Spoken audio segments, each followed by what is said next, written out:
Perhaps the moon knows the secret of the new sound.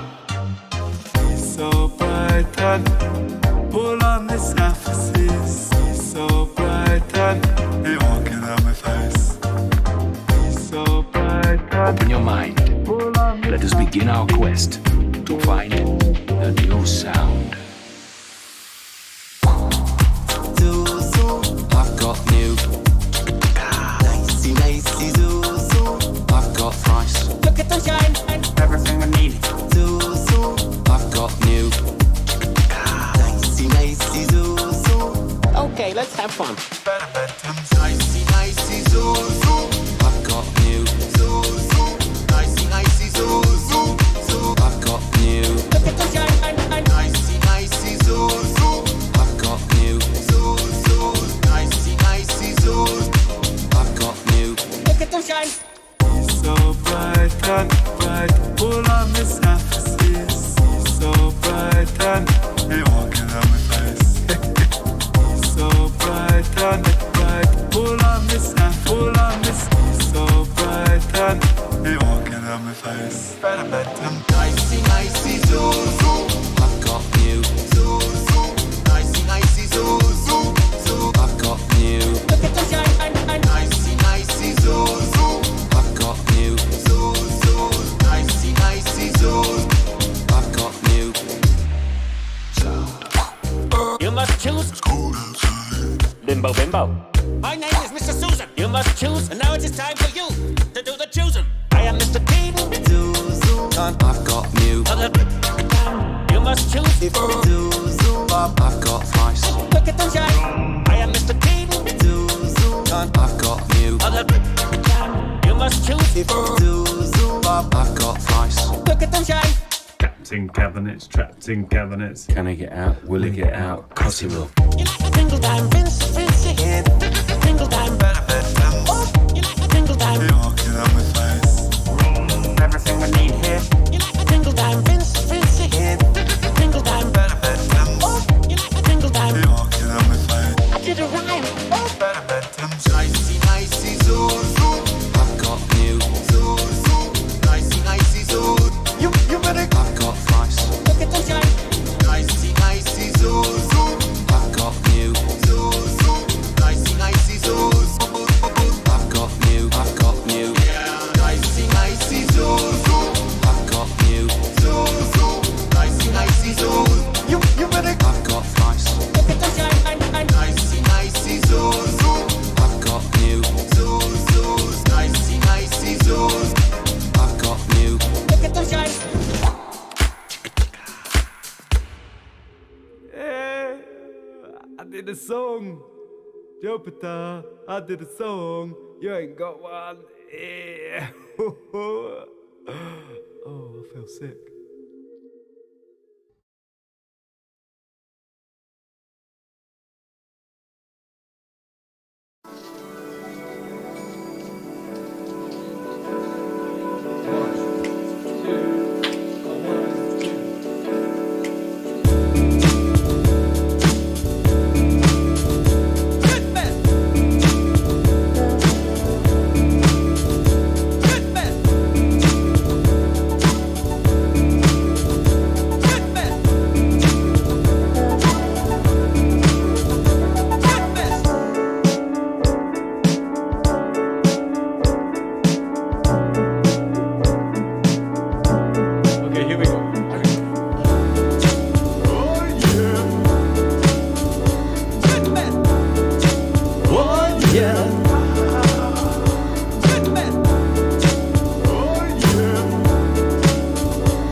here we go.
Whoa, yeah!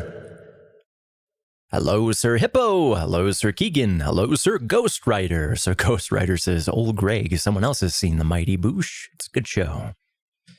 So, I'm not going to do the opening points yet. What we're going to do today is, Keegan's like, that coffee took a long time. Well, Keegan, coffee is a science, and good science takes time, unlike, people rushing it these days. But I may also have happened to get a little sidetracked watching a video. So what we're going to do this time is we're going to go through the video because I only got a few minutes into it. I want to actually watch the thing. And then we'll do, we shall do these opening points. And we're actually... When you finish the Final Fantasy XIV vanilla campaign, it gives you a respec, you can choose a new appearance for your character. So you're gonna help me recreate our character. After this, first, well, I guess there's this that shouldn't surprise anyone. Star Wars Knights of the Old Republic is being remade. What surprises me is that it's going to be a PlayStation exclusive. But I'm happy it's not EA making it. So apparently, Sony Interactive is going to be remaking Knights of the Old Republic. It doesn't say remaster. They're fully redoing it. Looks like in Unreal Engine 4. So it looks good. Let's see.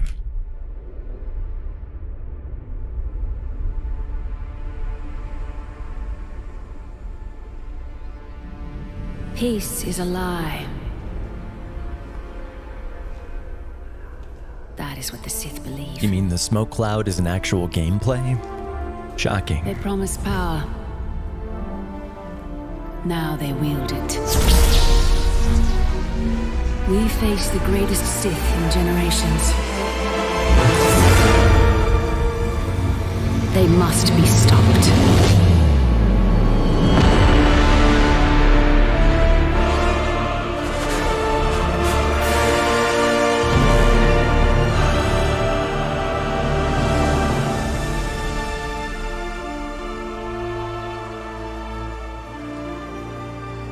Hippo says it's for PlayStation and PC, but this just says for PC or PS5.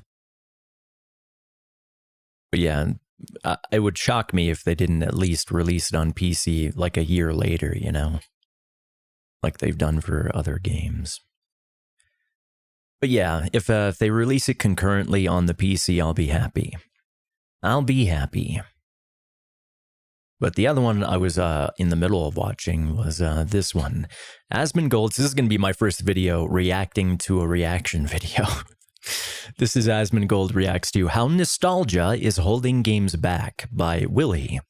And I think this is a very sort of relevant topic, not only to games, but to, the movie industry and comics and just basically entertainment in general, where these companies are so creatively bankrupt that they have to continually, try to squeeze as much blood out of old stones as possible, old gemstones as it turns out. But when they remake it, it's just, we'll see what he has to say. I got about 10 minutes into it. Back. And I think this is true. Hello, ladies and Hippo gentlemen. Billy says here. the music in this sound is very similar to Star Wars Squadrons. Might be the same guy doing it. Ah, nostalgia. It was so much better back in my day. If It there's was. one thing that's going to sell, it's something that you know people have loved beforehand. A safe bet, if you will. Instead of building on and creating things that are new, let's put in place that once successful they're safe framework and bets. just do it again under new graphics. Like, these big companies don't even want to risk anything anymore. Those big things that, like all the nostalgia baits that they're coming out with, those were all risky ideas at the time. Like KOTOR. They were like, no one wants to play a game like that these days. When they came out with like Dragon Age, they were like, well, you know, KOTOR worked, but this is still going out on a limb here. We should be doing another Mass Effect or something. Which turns out that Andromeda was horrible, and Mass Effect 3 had sort of a weak plot twist. But Mass Effect 2 was a masterpiece. It was like the last one they came out with. And then they did take a big risk with Mass Effect 3's plot twist. And they got so discouraged by the backlash, and they had to change the ending and all of that crap, which again, it wasn't fixed or anything. It was just a little bit better than it was before. Underworld Hunter says, hello, Colin. How are you? I'm doing good. But they were so discouraged by the backlash from Mass Effect 3 that they basically, pawned off Mass Effect to, the Canadian studio or whichever it was, one of their smaller studios who wasn't their, their prime time A team. And that's a terrible idea. It's the same type of thing that DICE did to Battlefront 2015 and largely for Battlefront 2017 too. That they put the B team on it and a skeleton crew and had their main people working on Battlefield 5. And look how that shit turned out. It's these companies need to start taking risks again, but really it's not just taking the risk. It's having a good idea that's got, if it's a character-driven game, it has to have good characters, good plot, good setting, all of that stuff. But these days, all they're caring about is making it look good, making it sound good, and marketing it. That's it. As long as it has good graphics and it's marketed well, and it's like based on nostalgia, that's all. That's the easy formula. New ports, tweaked features. It's like how many fucking this is the same thing, But right? It's that's like gonna run out of every steam. company nowadays, they don't want to try new things because they're worried that new thing could lose them money. That's why we get a new Spider-Man. We're getting a remake of Top Gun. Who the fuck wanted a remake of Top Gun? Like it's. I can understand Spider-Man. No, but who Top asked Gun for is this? played Like, who out. asked? Like, I didn't want this. Me? Really? You want a fucking 80s style movie fucking with Tom Cruise being a badass? You can't, no, man. It's a remake, it's a sequel? Let it. Underworld says, I wish game companies would just take a risk and really work hard and make a game the community would love. That's what they were trying to do with projects like Star Wars 1313, and they had like 2 or 3 other really good Star Wars projects, but EA just canned them. And my reaction after like watching 10 minutes of this, I actually left a comment. I'm like, I'm not giving Blizzard any more of my money because their products these days just aren't worth it. D2 is tempting, the Diablo 2 remaster, but it's only a reskin from the good old days before they sold their creative souls to Activision. Companies that sell out to giant corpos like EA, Activision, etc. always make worse and worse games over time. DICE is another example. Battlefield 2042 is basically just updated Battlefield 4 after they walked away from Battlefield 2 in a broken and incomplete state, after releasing it broken and incomplete like they did to Battlefront 2015, both of which had no excuse not to be the biggest games in the world if they had just put the effort into them. But how could people want to give their best work to big corpos who abuse them, take advantage of them, and do not fairly compensate for the content they create? While hundreds of their coworkers are fired as the CEO gets mind-blowing bonuses when the products released under them are garbage. Independent companies who crowdfund if necessary are the future of good games. And that's the truth. These big these, you take something like CD Projekt Red, who hasn't sold out yet, but instead what they did is they got solely focused on the money. We got an IPO, we got, all these things. We got to get this out and get the, the quarterly numbers in for the holiday instead of releasing a complete game.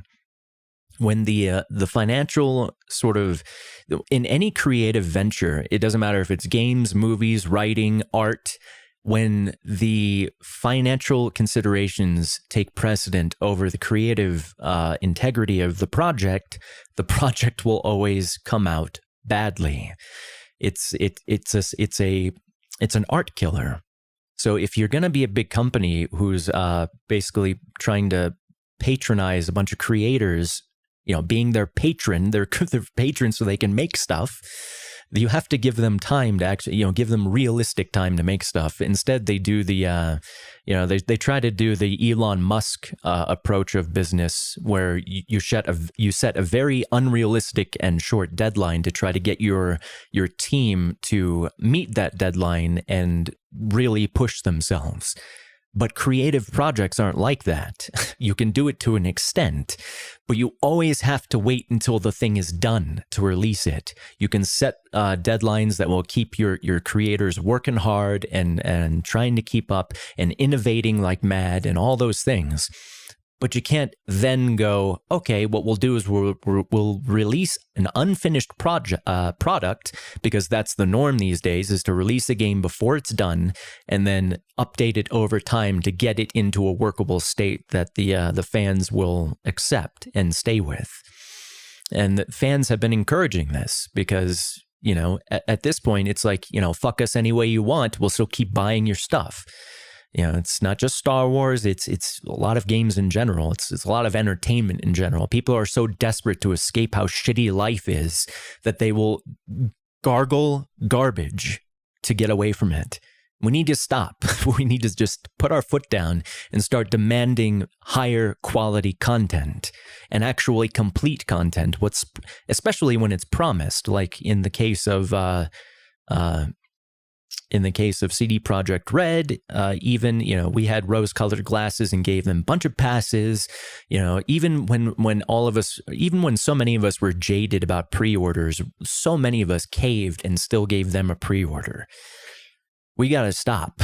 We got to just, take a stand against this garbage. Let it be what it is, okay? Editions. Hippo says, did you see the Wolverine trailer? Nope, haven't even heard of it. Didn't know they were doing. I thought he walked away from that. So are they picking another guy to do Wolverine, or is it an animated thing? Underworld says, I honestly don't care too much about how the game looks. All I want is a good story and good mechanics. Yeah, I mean, games like Shovel Knight and Cuphead, they didn't take or Among Us. Like what they could have done Among Us in JavaScript, it's not the graphics that made it successful. It's that they had a game that allowed the players to create content themselves, and that's the thing. Any game that allows players to, take the tools and just role play or just interact with each other, those are the games that succeed. Meanwhile, WoW doesn't even have player housing at this point. They don't care about creating community content or allowing players to create content with each other from the game. All they want is, we will force feed you all of this terrible low quality content, primarily just for messaging, and then you will only be able to enjoy that if you can. If you're biologically, physically, emotionally, and intellectually capable of enjoying that, then you're capable of something that I'm not. So kudos to you. But then some people just have really low standards. Did you see? And that's a lot of people, a lot of young people in general, because standards, having taste is about it's about comparing and contrasting things. You only know the sweet by comparing it to the bitter. You only know terrible stuff by comparing it to the really good stuff.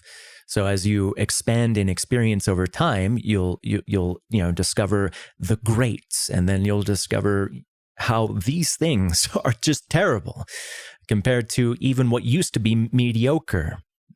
Like what used to be mediocre is now considered a masterpiece. It's pretty terrible. It's like standards are sliding over time. And Underworld says, hold on, I think I missed it. The music in this sounds very similar to Star Wars Squadrons. I know I missed one of them. PS3 era, I guess, was the golden age for games. Many of the classic franchises were made from from actually good companies, but they've ruined it now. I don't really know how the PlayStation ecosystem is right now. I know the Xbox sort of game ecosystem seems anemic compared to PlayStation, but like I haven't heard of any masterpieces coming out on Xbox, especially not exclusives. The last ones were like what, Halo? Where's their innovation? Where are they taking creative risks and forging new paths? PlayStation, they're coming out with new stuff all the time, just stuff that, Bloodborne was innovative compared to stuff. And they have all these huge titles. They got the Final Fantasy stuff. They got the, the Metal Gear Solid. Xbox really needs to step up when it comes to just coming up with new ideas.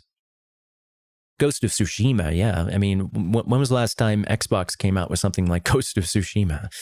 They need to start acquiring or supporting studios that have these groundbreaking, or not even groundbreaking, because, like Bloodborne was, again, like Demon Souls, but Demon Souls is what I really meant, the first in the series, Demon Souls.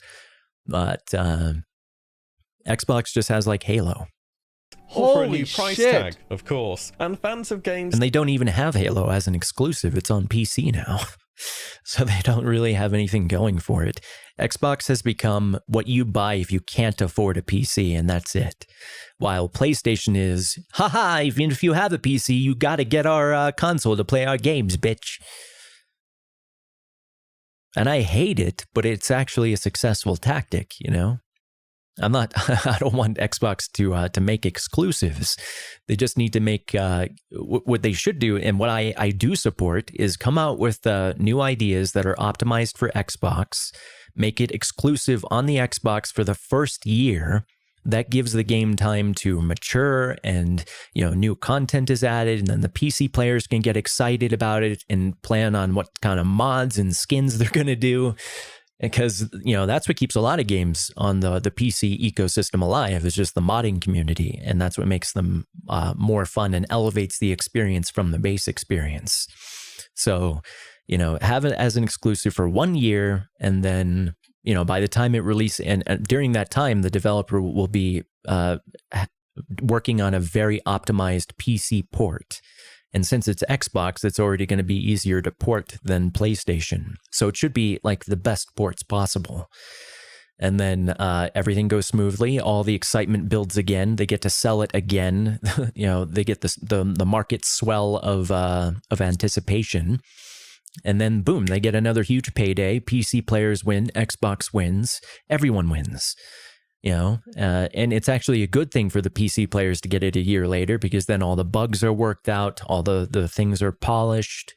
It's just, but if you're impatient enough, you can always just get it on the Xbox. And since it's made for the Xbox in the first place, it'll be available for most PCs to play, because there will be a graphics setting for pretty much all PCs to handle, even if it's on low.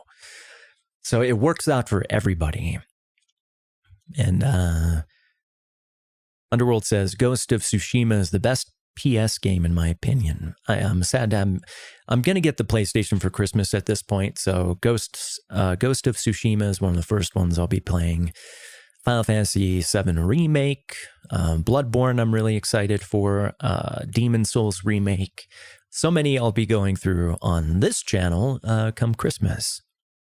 So lots of good content coming down the pike. It's a game they didn't show much, but I like Wolverine. A Wolverine game. I loved Wolverine games growing up. Like there were these Marvel games you could play as like Nightcrawler or even Magneto. I loved those games, and Wolverine was one of my favorite.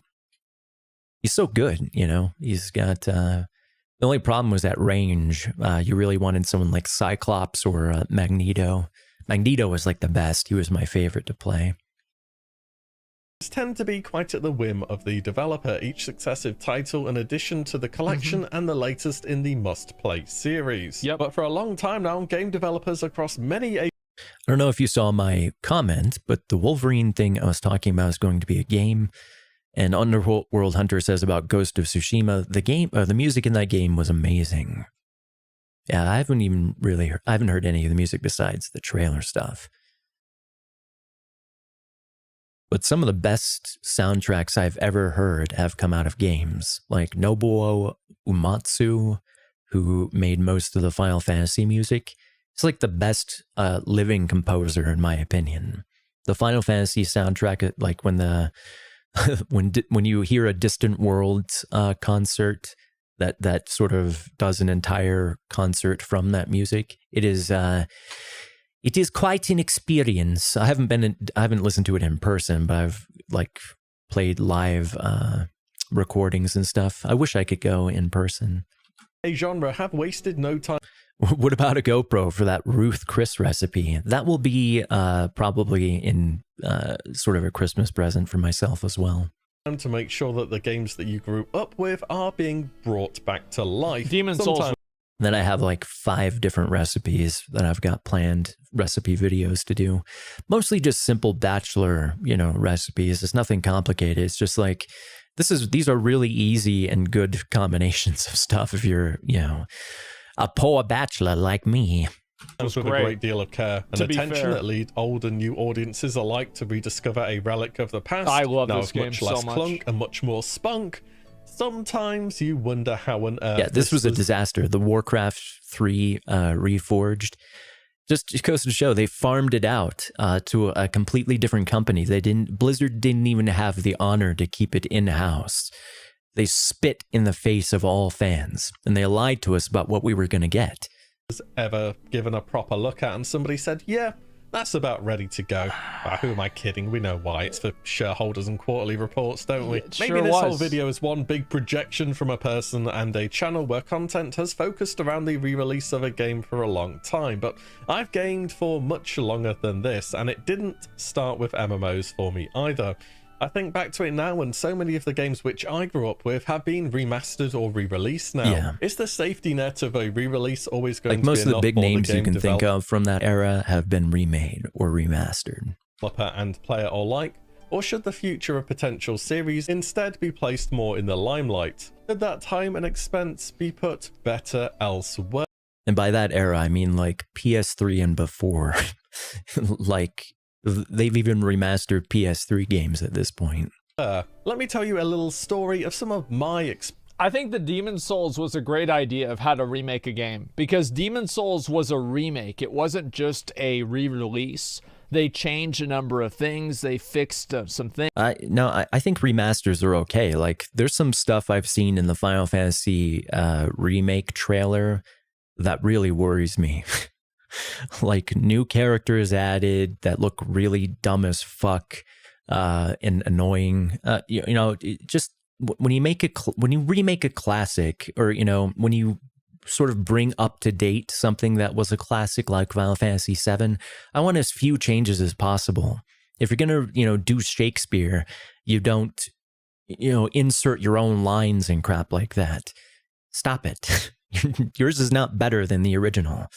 Things, they rounded off the rough edges, and like overall, like oh yeah, Skyrim is that teat is fully milked, and they're doing another one. They're coming out with another release instead of giving us info on Elder Scrolls 6 like everyone's hungry for. Played Demon's Souls, or hell, even what was that other one, Star something? They're doing a sci-fi one next. I think they said Star Forge or some crap. I'm I'm interested in that, but you know, they've given us a teaser trailer for Elder Scrolls 6, and that's what people want. ESO's sort of tiding people, some people over, but rule number one in business, if you want to be successful, give the customers what they want. What people want right now is not your new sci-fi project more than they want Elder Scrolls 6. Skyrim was fucking 2011. It's 10 years ago. Where's the next one? I probably put like 300, 400 hours into Demon Souls. They're pulling a Valve on us. They're pulling a freaking Half-Life 3 on us with this new Skyrim, or this new Elder Scrolls. Give it to us now. It was one of my favorite games, man. Like I loved that. That's why I bought my PS5. Final Fantasy VII. I bet Skyrim is the most milked game in all of history. Final Fantasy VII remake. I think that like a remake of a game is much more appealing to me than a re-release, because I already played the original game in many cases. I don't need to play it again. Experiences with re-releases and remasters. Spyro Year of the Dragon on PS1 was the first game I ever Spyro as a kid. 100%ed. I love the variety of the levels. That was one of my favorite games on PlayStation. Worlds, which were centered around I got all seasons, 96 exits. the collectathon theme, Yep, so did I. different games. I 100%ed Spyro. Within the game, like the arcade-style shootout level, skateboarding, you had swimming, you had flying. It did a little bit of everything under the guise of the neat package which makes Spyro Spyro. And I remember the one final gem I was trying to get in the main game on that level, Spooky Swamp behind some bars. I was stuck trying to figure out how you get that thing forever. I even asked my mum if she could work it out. And I think it was after a lot of trial and error that I finally charged the wall behind the bars. And I didn't ask my mom to do shit. I did that all myself. Turned out that's my mom. No, you don't ask your parents for help. That's cheating. what you needed to do. Spoiler, I guess. The point is, I played that game a lot, so when I heard that the Shit, my dad was so bad at controller games, when he tried to play Resident Evil, after he watched me play it, he was like, that looks pretty cool. I think I want to give it a try. He was like solely a PC gamer. So he took the controls. He couldn't even make the character move properly. And don't get me wrong, the controls in the original PlayStation Resident Evil were very difficult. You know, they were not intuitive. You couldn't aim anything really. You just had to sort of point your character as much towards the enemy as possible. And the camera angles were constantly weird on every single room you went in. It was like a different camera angle. And some of them were terrible. But yeah, he was like, you changed the controls on me to, he got real fucking mad. I was like, no, that's just how the game is. Like, that's not how it is when you play it. They're going to be remastering the Spyro series. I was hyped to say the least. And hey, Senate, Frightening Fazbear. Hello there. Frightening Fazbear. The fuck's a Fazbear? Hippo says, you failed when you have to ask your parents for video game advice. True. Give the other two games in the original trilogy a go as well. But these guys were probably a lot younger than I was when I played it. I think what year did Spyro came out? I think it was at least 10. So these guys were probably younger when they played. Spyro release date 1998. So I was 12 years old when I played it. So I didn't really need my parents' help. Which I hadn't played to the same extent. And it was at a friend's house where I first gave it a go. I hopped into the world, there it was, Spyro in all its updated glory. Went onto the first level, charged in some vases, set some things on fire, went into sunny villas, had a look around, did a bit of the skateboarding, and it just felt kind of meh. And within the space of... Yeah, I'm not interested in a remake. That game was good when I was 12, but, as a 30-something, no interest. That's not what it's remade for, though. It's remade for a different target audience, younger people, so that they can have the experience we had when we were that age. Minutes. I'm all for that. I felt as though I was kind of... As long as they're faithful to the original. I have no idea how faithful they were, but it looks pretty faithful, just like updated graphics. I've done with it. It wasn't a bad... Underworld Head says, Underworld Head, Spiral for the win. Love it. My uncle had a PlayStation 2 that we gave my family after he died.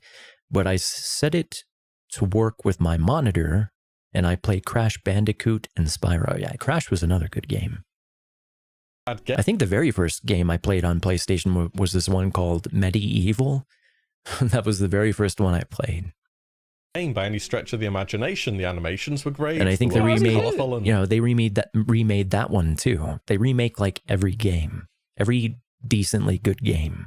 Vibrant, everything was in place, perfect to my memory. It was just the game itself. And again, I'm not against remakes as a whole. It's just A, make it faithfully, and B, don't basically, don't create an environment where the entire industry right now is geared towards nostalgia. And that's what they're doing. The entire entertainment industry at this point is geared towards nostalgia. Part of the reason superhero movies swelled, if you notice, it's not new superhero movies. It's not like new superheroes that are being come up with for cinema that are popular. It's all the ones that you grew up reading in the comic books and you want to see on the big screen. That is nostalgia mining. Can we get some new stuff, please? Gameplay. Have respect the old stuff, honor and taste of the old stuff, but give us some new fruit too, please. And it was me. What made the game back then was still good enough. And yeah, because you were fucking 7, 8 years old. You were like 11 years old. Yeah. It's a completely fucking different experience than whenever you come back and you're like 28 years old. Because like it's not a mystery to you anymore. We're not the target audience. Like, oh wow, I wonder how to figure this out. Like the way that you solved problems whenever you were 8 years old created a much bigger game than the way you solve problems now. It's like nowadays, like beating Super Mario 64. Dude, Super Mario 64 was fucking hard, man. Like I couldn't figure that shit out at all. I remember that game came out. But yeah, Underworld, your grammar's not terrible, especially since your English is not your first language. But if I read one of your comments and I change a word here or there just to make it more intelligible or more understandable for me, please don't be offended. I played the original Crash with my grandpa.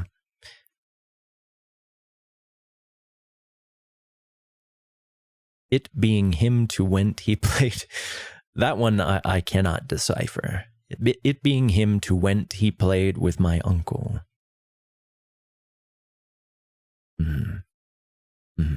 I'd have to put that through the decoder ring. I'm like, oh my god, this is insane. Can we just go back to the side scroller shit?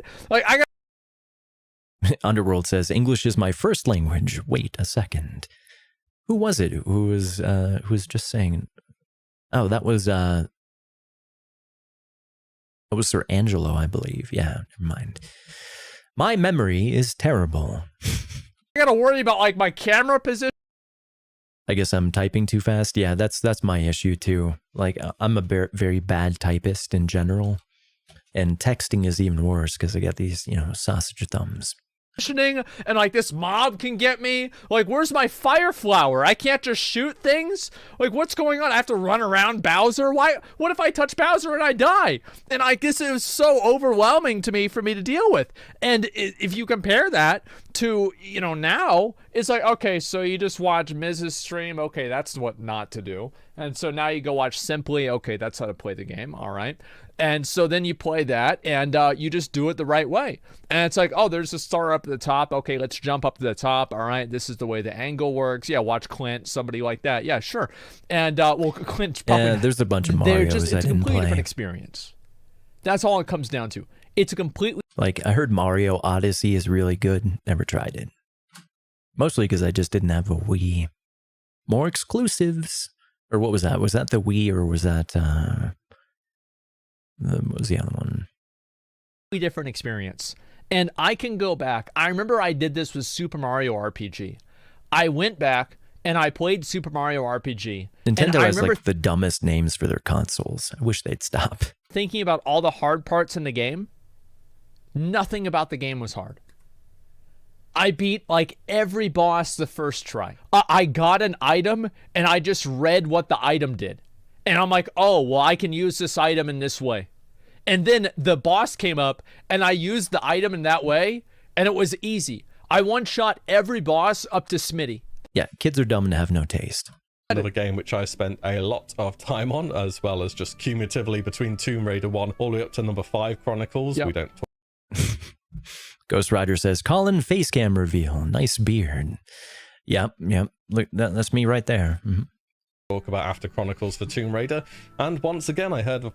I don't get what this guy is trying to say. Yeah, it's a different experience now. You were a kid. You're talking about the guy in the original video? I think he's just trying to use Spyro to make his overall point. But I think that was a bad example because, again, he's not the target audience for that. This is a better example. He's showing Tomb Raider right here. That's, that's more of an experience aimed at a broader audience age range. Plans for that to be re-released, which is different from a remaster. I suppose I should have mentioned this earlier. A remaster being a graphic... I mean, I'm a skinny guy, but I'm not that skinny. and sound upgrade. A re-release is more of a I'm more wiry. I'm alive. Imagining of the game. And Tomb Raider 1 was reimagined as Tomb Raider Anniversary, a celebration of the start of the series that, in contrast to Spyro, was pretty good. I liked it, mainly due to the tank controls of TR1 being done away with, and climbing and getting around just felt so much more smooth and accessible, as well as some other things in particular which were smoothed out a little bit. And I suppose I'll have to give Classic WoW a mention. I talk about it now and again on the channel, don't I? It's in a funny spot when you think about it as in a remake versus a remaster, because it's not really either of the two. Yeah. It's quite literally taking a game from over a decade ago and just putting it out again with some back. And so much irritated me about Classic WoW. I wanted to be a paladin, and they were completely freaking useless in Classic WoW. Like, you were forced to be a healer as a paladin. You could not be the main tank. Blizzard just fucked over, everything I wanted to do in that game. They fucked every single aspect of it over and drove me away. The story, couldn't enjoy it anymore after Wrath of the Lich King. The story just drove off a cliff and got worse every single expansion. They turned Anduin into a freaking soy boy who was probably going to try to change sexes at some point, while his dad was like the fucking most butch warrior that you could imagine. The Wolfheart, and then his son turns out to be a little soy boy. Okay, and now he's the new leader. Every single strong male character, and I'm not joking, every single strong male character in that game was either killed off or turned into a villain and then killed off. And all of the women then ruled. You got Sylvanas, you got Malfurikuk. Malfurikuk doesn't do anything but plays second fiddle to every single other person in the game. He's useless. Tyrande, save me! Tyrande, help me! Fucking A, Tyrande. Tyrande's got a great ass. You got like the greatest ass in all the video games, but what they did to the story and the characters in that game, it was just all messaging. No, and don't get me wrong, people might hear this and be like, oh, this guy hates women or women leaders. No, I love strong female leaders. That's not what we had, but there's also no balance. They literally killed off every single male leader when Hillary Clinton was running for president because they had to have a message. Women, it's time for women. Women are in charge. Yay, women. And that's all they do in this game. They fucking turn it into, since the company sold itself out to Activision, it's all about either messaging or lazy content. That's basically a chore for the player to stay in the game, on a Ferris wheel that goes nowhere. Changes which are not so visible to the player, such as the increased server size or the Warden from Legion to get rid of. Yeah, there's a lot of things about WoW Classic that, like, if you played WoW Classic back in the day, you went back to play it now. General Garza, though. Well, Garza has the thickest, dead ass on Garza. But if you've seen, let's see,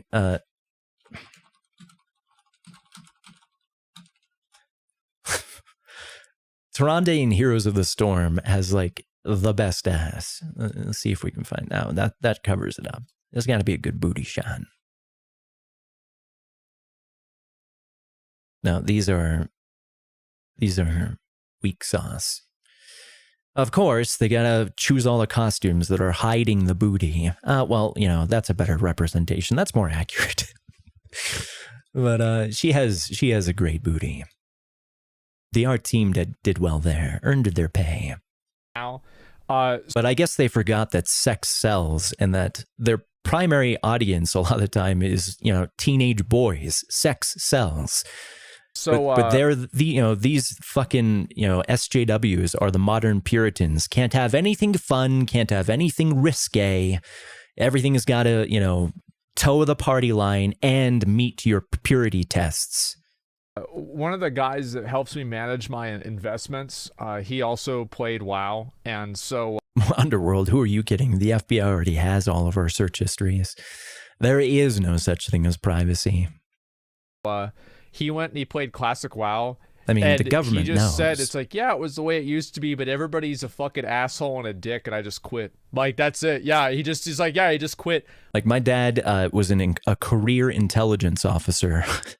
I know all about their programs. This is the reality of today. The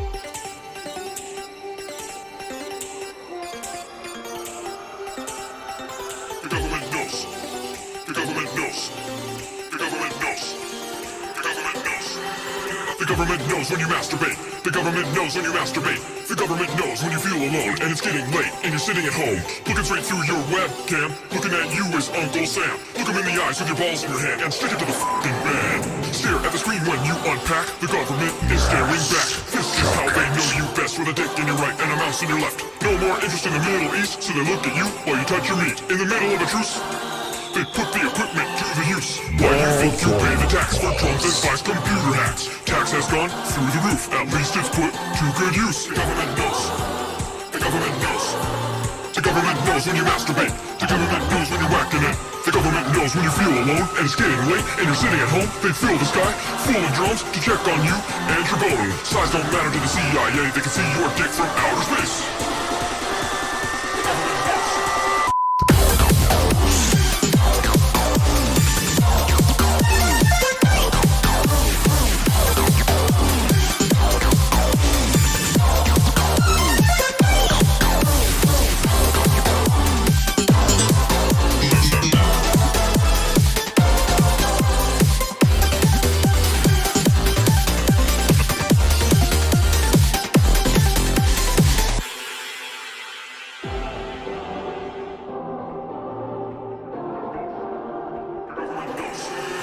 The government knows when you masturbate. The government knows when you masturbate. The government knows when you feel alone and it's getting late and you're sitting at home, looking straight through your webcam, looking at you as Uncle Sam. Look him in the eyes with your balls in your hand and stick it to the man.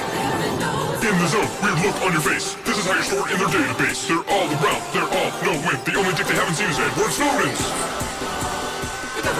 Like you guys joke about me looking like Asmongold, but no joke. This is me.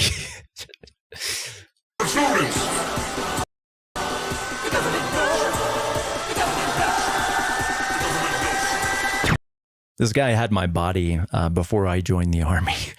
This is my body before Uncle Sam. They're all around, they're all no win. The only dick they haven't seen is Edward Snowden's.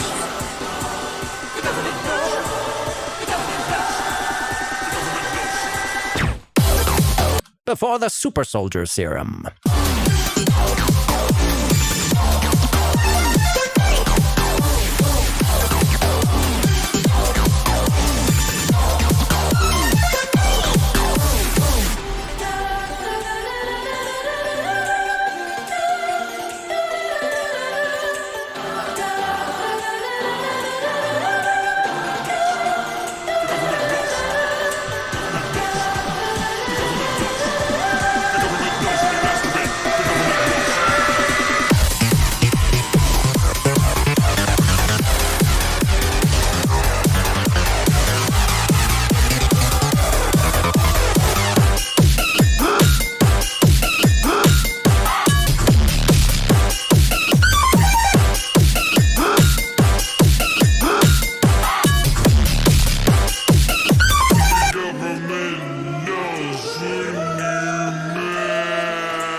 The best part of that song is the corn dog bandolier, the oiled corn dog bandolier. That needs to be a standard issue in the military. But yeah, privacy died on 9/11. That's the truth.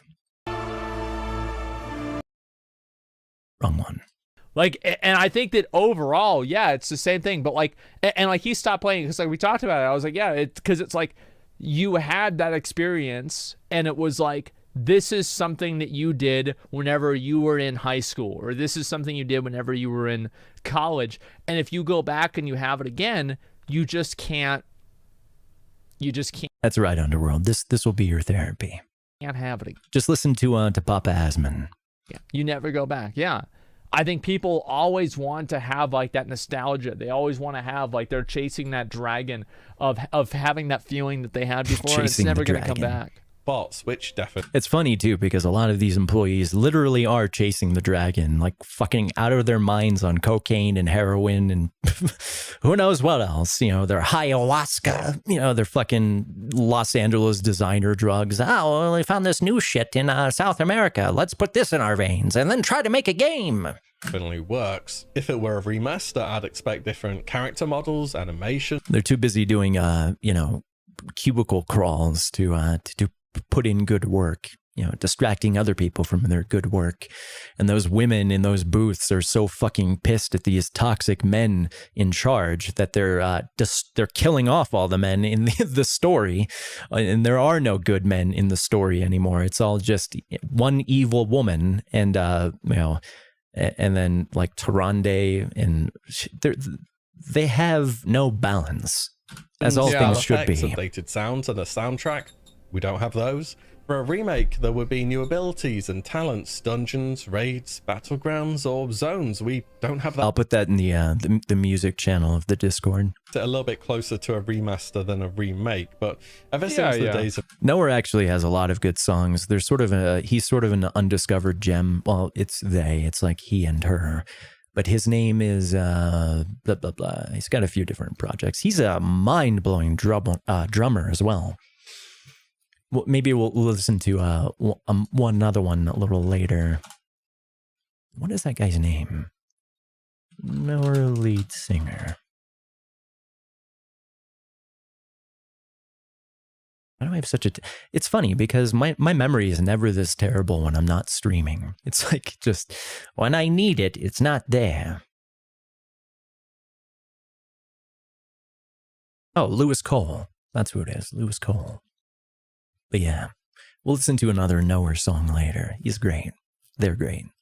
From Nostarius to Elysium, Lights Hope, and all the fan service to the release of Classic of the game. Speaking of gaming being different, look at this fucking strat here for Gruul's Lair. The strat is literally burn down High King Malgar while the tank pops shield wall at 100% health just so he doesn't die. Beyond, many players have realized that in fact...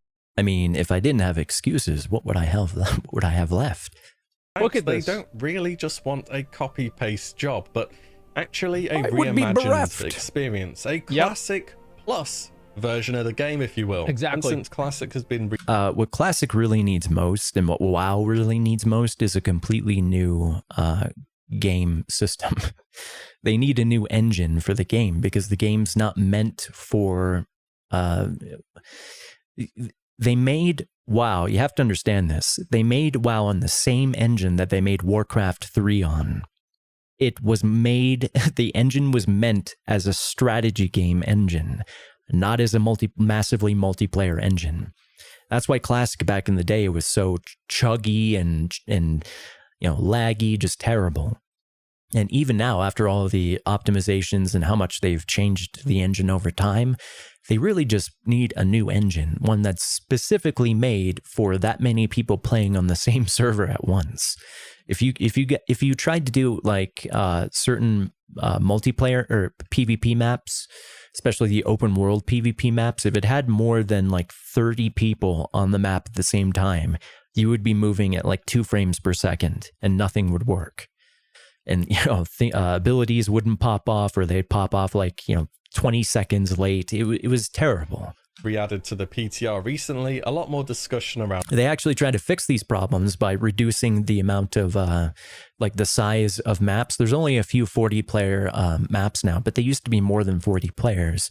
And like a lot of the other maps in the open world only, well, sort of semi-open world, the ones you queue into, you can only get like 20 people in now because they just can't manage more. And this has been flaring up. I'm really thinking about this a lot. Different vision for how the game could be improved and just made. That's actually one of the benefits of Final Fantasy XIV. It was made on an engine that accommodates more players at once. Better. Blizzard also did a survey some time ago to gauge interest, and I'd like to talk about this too, but not in depth here, not now. This deserves its whole own topic. The Diablo 2 Resurrected open beta has just come to a close pending its full release next month, a title which for a change I don't have any nostalgia for. I never really got fully into ARPGs, I just went from MMOs to MOBAs, back to MMOs again. And from what I can tell about the game, aside from the industry standard beta, which is really an alpha that we're using to advertise the game through YouTube and Twitch for free, it seems kind of meh. Like, yeah, I think Diablo 2 was great back in the day, and I'll play it. I'll probably play through the campaign whenever it comes out. Diablo 2 was amazing. I'm not like super fucking hyped about it. But I'm not going to buy the remake. I'm not giving any more of my money to Blizzard at this point. They, you know, unless they make, you can't earn my love back by remaking a project from your glory days before you sold your soul to Activision. That doesn't prove to me that you can make it. You know, they're working on Diablo 4. I don't think it looks that good. But if it does turn out amazing, and you know, there are good reviews from people I trust, and I see more on it, and it looks good, the gameplay looks good, the story looks good, I'll buy it. But this, no. It's just gonna be what it is, right? Like, I want to see a new game. I want to see Path of Exile. This just proves to me that this is all you can do, is go back to the days before you sold your souls, and, you know, try to relive those glory days.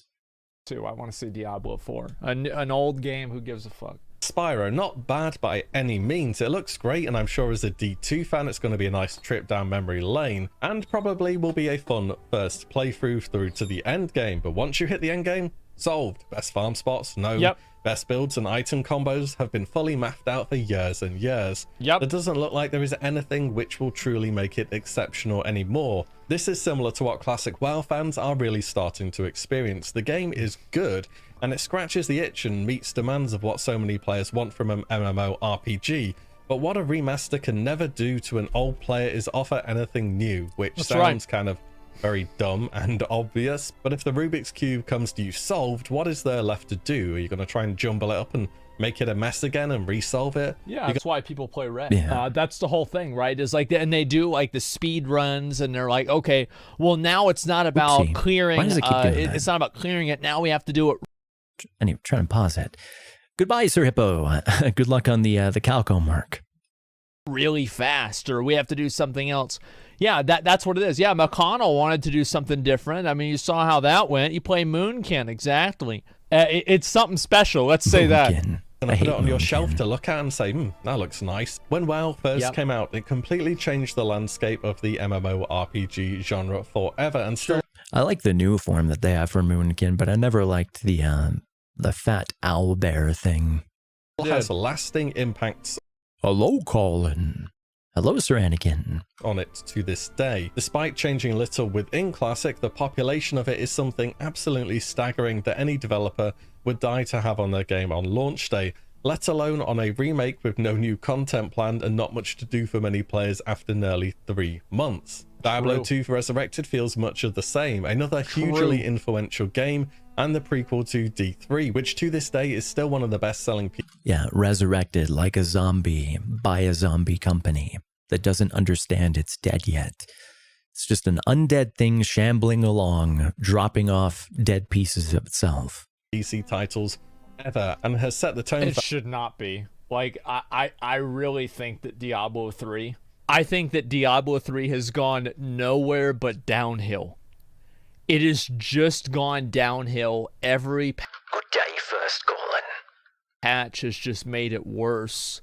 It's just been like, if Diablo 3 on release had no bugs, it would have been an incredible game. However, there were a lot of... I don't agree. It wasn't the bugs that made Diablo 3 fail for a lot of the fans. It was that they changed the tone of the game. Diablo 2 and Diablo 1 were very dark. They were very... realism isn't really the right term. They just weren't as cartoony and campy as Diablo 3 was. It was a horror game. It was a horror suspense, action RPG. But Diablo 3 wanted to open it up to a wider audience. So you don't have any more of the jangling, jiggling bare boob demons that have like 3 tits. You don't have any of that stuff. You don't have like the torture chambers with like all the, naked, vivisected bodies and all that stuff. That was the tone of Diablo 1 and 2.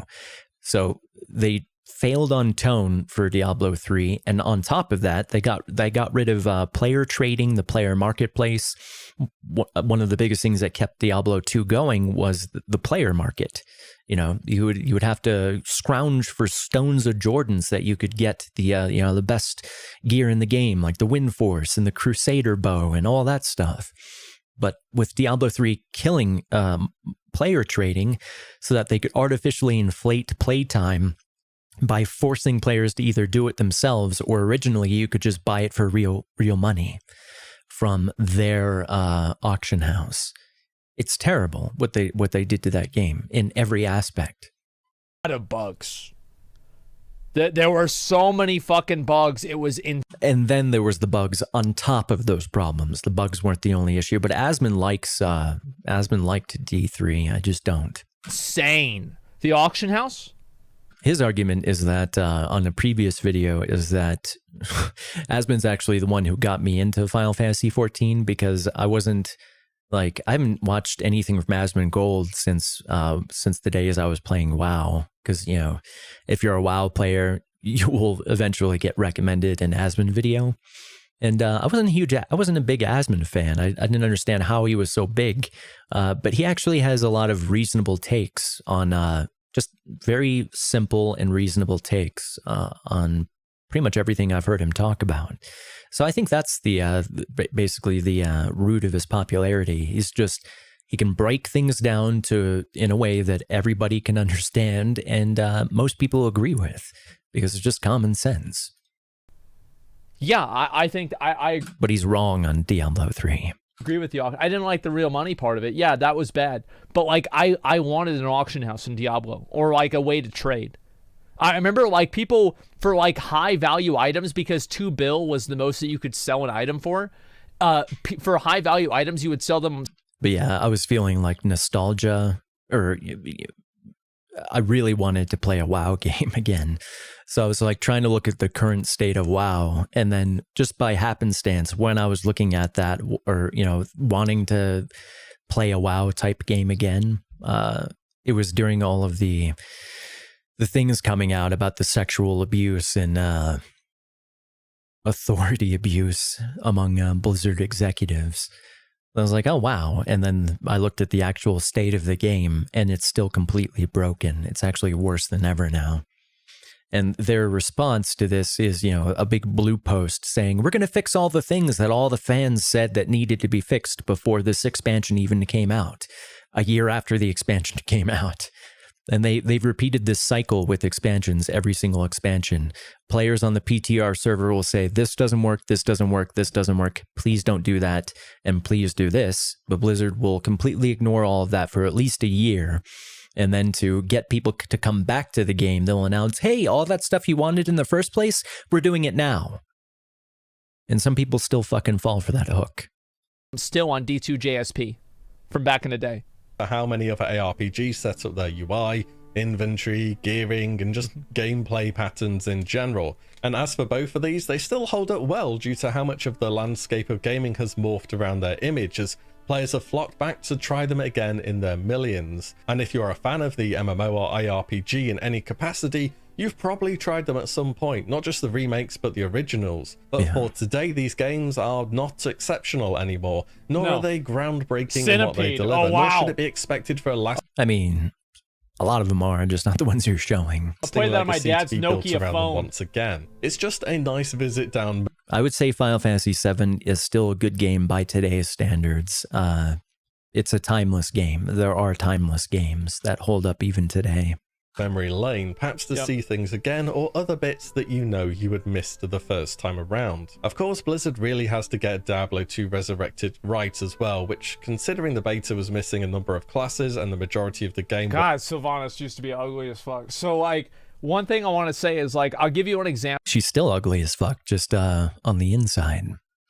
Is like StarCraft 1. There was a mission that I spent 4 hours on the mission, and I could not for the life of me figure out how to beat this mission. I was stuck on this mission for literally an entire year. For an entire year, I was stuck on this mission, and I was like 7 years old. Well, I was 9, and I realized I'm like... When I was 7 years old, I was playing, it was either Warcraft 1 or Warcraft 2 with my mom's Best Buy co-workers and beating them. I was really good at strategy games. All right, I guess I am pretty good at strategy games. Like, we'll just build a bunch of battle cruisers, just fucking blow them up. I won the mission in 10 minutes. I won it in 10 minutes. That's all it took, man. That's all it fucking took. Yeah, I got old. I was a stupid kid, right? And I got a little bit older, and I'm like, man, you know, I could just do that instead. It'd be okay. 1 month before release, and the current track record of, well, this thing, the train wreck that was Warcraft 3 Reforged a while back, fingers aren't exactly crossed, but I'm hopeful the fans of the series will get something they'll be able to enjoy. Different developer though, so it's got to be better this time, right? Right? And for Blizzard, if you look back, they've redone World of Warcraft, StarCraft, Diablo. They've re-released their art. My best friend Jalen, as a kid, this was his favorite game, StarCraft. I never got into it. I was always more into Warcraft and Command and Conquer and even Total Annihilation. But this just, it never appealed to me. I know it's like huge in like South Korea though. Arcade set of games, their words. Maybe they let you win. I don't think so. Some of those games went on a long time. Such as and looking back, they were trying, some of them got mad. Like, how the fuck could a 7-year-old beat me? I was probably like 7 or 8, somewhere around there. Lost Vikings and Rock and Roll Racing, I have that which were announced at BlizzCon 2021. Hearthstone and Overwatch have contained game modes emulating earlier versions. No, wait, this was in Georgia, so I think I was 9. So yeah, I was like a 9-year-old beating beating my mom's coworkers. And if we look over Activision, Modern Warfare has been redone as well. Surely they're gonna run out of stuff to do again soon, right? Surely gaming is gonna run out of stuff to do soon enough, right? Could never beat my dad though. He was a lot better than I was. Are we going to see Fortnite Classic in 10 years from now? Oh. Yes, actually, I would love to see Fortnite Classic. Like, if you can give me the Fortnite that came out whenever Ninja was playing with Drake, I will go back and I'll play it. No. Like, No. That's it. No. You talk about something else, not Fortnite. Well, in some cases, yes. The fucking building bullshit. You think you got someone almost dead, and then they pop a potion that builds a fucking fort around them. I hate that game. It certainly can. Any game that has ridiculous time to kill, I don't like. If you know, I miss like the old Black Hawk Down. That was probably my favorite multiplayer game that I remember. Black Hawk Down was so fun. The actual weapons were, the time to kill was realistic. If you got shot with a sniper rifle, you were fucking dead. You were out. You were out of combat. You know, nowadays it's if you get a headshot maybe, but you know, games like Fortnite, I hate the time to kill. Even Battlefield 1, I think, is ridiculous with the time to kill. Like, I put 10 fucking rounds from this SMG in this guy, and he's still standing. And they didn't even have armor back then, you know, like chest armor. You may think Blizzard has re-released a lot of their games, but oh man, you haven't seen anything Skyrim when it comes to Bethesda's one-game wonder, Skyrim. Released 11/11/11. It's with COD, at least, it has, you know, the chest armor, which makes it a little more realistic for me. Yeah, okay, he could maybe he could take that many hits with whatever type of futuristic armor they've got in this game. But what turns me off about like COD, like modern, Warzone and stuff like that is the slide canceling. I hate it, you know, and if you don't do the slide canceling, then you're at a disadvantage when you're moving. Can we just have a game that has realistic movement and a realistic time to kill, please, so I can shoot people and it'd be satisfying? It's coming up to its 10-year birthday all too soon, and you'll never guess what. But Todd and the boys are re-releasing it. Again, they're probably going to sell millions. You should play Verdun. TTK is so quick. I think a Noose, you know, Ghost Rider mentioned Verdun. Yeah, Verdun is an incredible game, he says. I wish they updated the graphics, though. I'm just not sure about the longevity, because isn't Verdun just one battle in in World War II? Like, what's the longevity on a game that's focused on, you know, isn't it made by like one guy? Nothing against small development teams, but I like content, you know? Millions. Again, they can't keep getting away with this. And you know what the anniversary... Who keeps buying these? Like, I don't understand. Like, who buys the next... Who buys... Okay, to be fair, sort of the reasoning for buying the new ones, like, I got Skyrim SC when it came out because it was more stable. And you could, you know, you could get it up to like 120 FPS, and you could get higher quality mods to run on it, and you could develop mods for it that were impossible on the old one. It was just better. But this one, I guess the main appeal is going to be, it's going to be apparently having new content in it, and content from, pardon me, I've got... I had this new mod city pizza from Costco. It's pretty good. It is making its presence known. I guess the sale pitch for the new Skyrim is it's got a bunch of content from the mod, their official mod store that wasn't available unless you like subscribe to it. I don't know. I don't know if I'll actually buy this one, but Skyrim SC had a fairly good sales pitch. Skyrim for the 11th time. Like, what is this, me? But why? What are you doing Come with on. your time? What do you... I don't understand it. Edition has, including the base game, the special edition, the DLCs. Mm-hmm. Okay, well, I mean, it's got all the DLCs, and it's the, you know, got the special edition improvements, and it's got all or a bunch of the mods from their mod store. So if you don't already have Skyrim, that's a good deal. But I don't know, since I already have SC, I don't know if I would get that, since I think I have all the DLC too. Fishing. Yep. So it's just not for you and me. It's for like new people coming into, you know, PC gaming who want to experience Skyrim. There has to be a dozen mods out there which do this for free, but what the hell, It's a World War I game. It's a small team. Underworld says, at least try it. The squad mechanic is weird, but it's not bad. They have a new game. I think I saw Jack Rags playing that, because when you say the squad thing, yeah, because don't you like command a squad or something of AI? They have a new game coming out called Sonzo, which focuses on the front during the Great War. Chuck Wow. a few more dollars at Todd, shall we? Counting all possible releases, if we're including ports, that is, it's well over 10, including Bethesda literally doing a meme release and putting Skyrim on Alexa. No, really, voice-activated Skyrim. It's a thing. Trust me, people, I couldn't make this up. And I mean, they have Skyrim VR too, so I guess that's 4 different versions. pretty damn impressive for a decade-old game to be going this strong. A single-player one at But having a new release for a VR version of your game makes sense as well. that. Unique, almost. And Elder Scrolls 6 will follow up 1 year later too. We'll see if that lasts just as long. Doesn't exactly put much of a fire under the developer to make something new which adds to the series, innovates, or makes Verdun spans the course of the First World War. Fun, but definitely niche.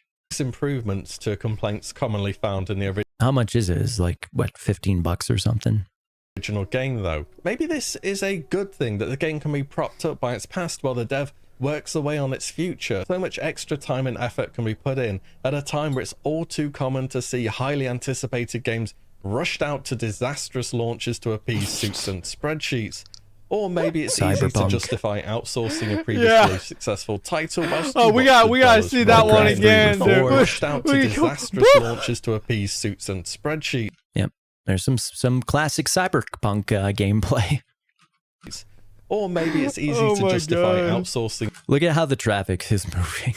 a previously successful title whilst you watch the dollars roll in, not feeling all too pushed to get Probably 10 to 20, depending on if you get it from Steam or CD keys.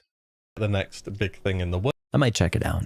works. See, like, I don't really give a fuck about bugs like that. I think they're funny and cute, you know? It's like, oh, look at it. Ooh, it's a little bit goofy and stupid, you know? It's not game completely breaking. fine, you know? Like, I don't really care about that. The problem with Cyberpunk, though, is that it had so many game-breaking bugs. Like, for some, it erased their entire save file or corrupted it. Some of them had issues with their actual hard drives, with the, with whatever they installed it into, SSD, HDD.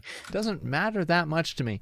Now, what really matters to me is if the game is bad. Like, if the game plays like shit.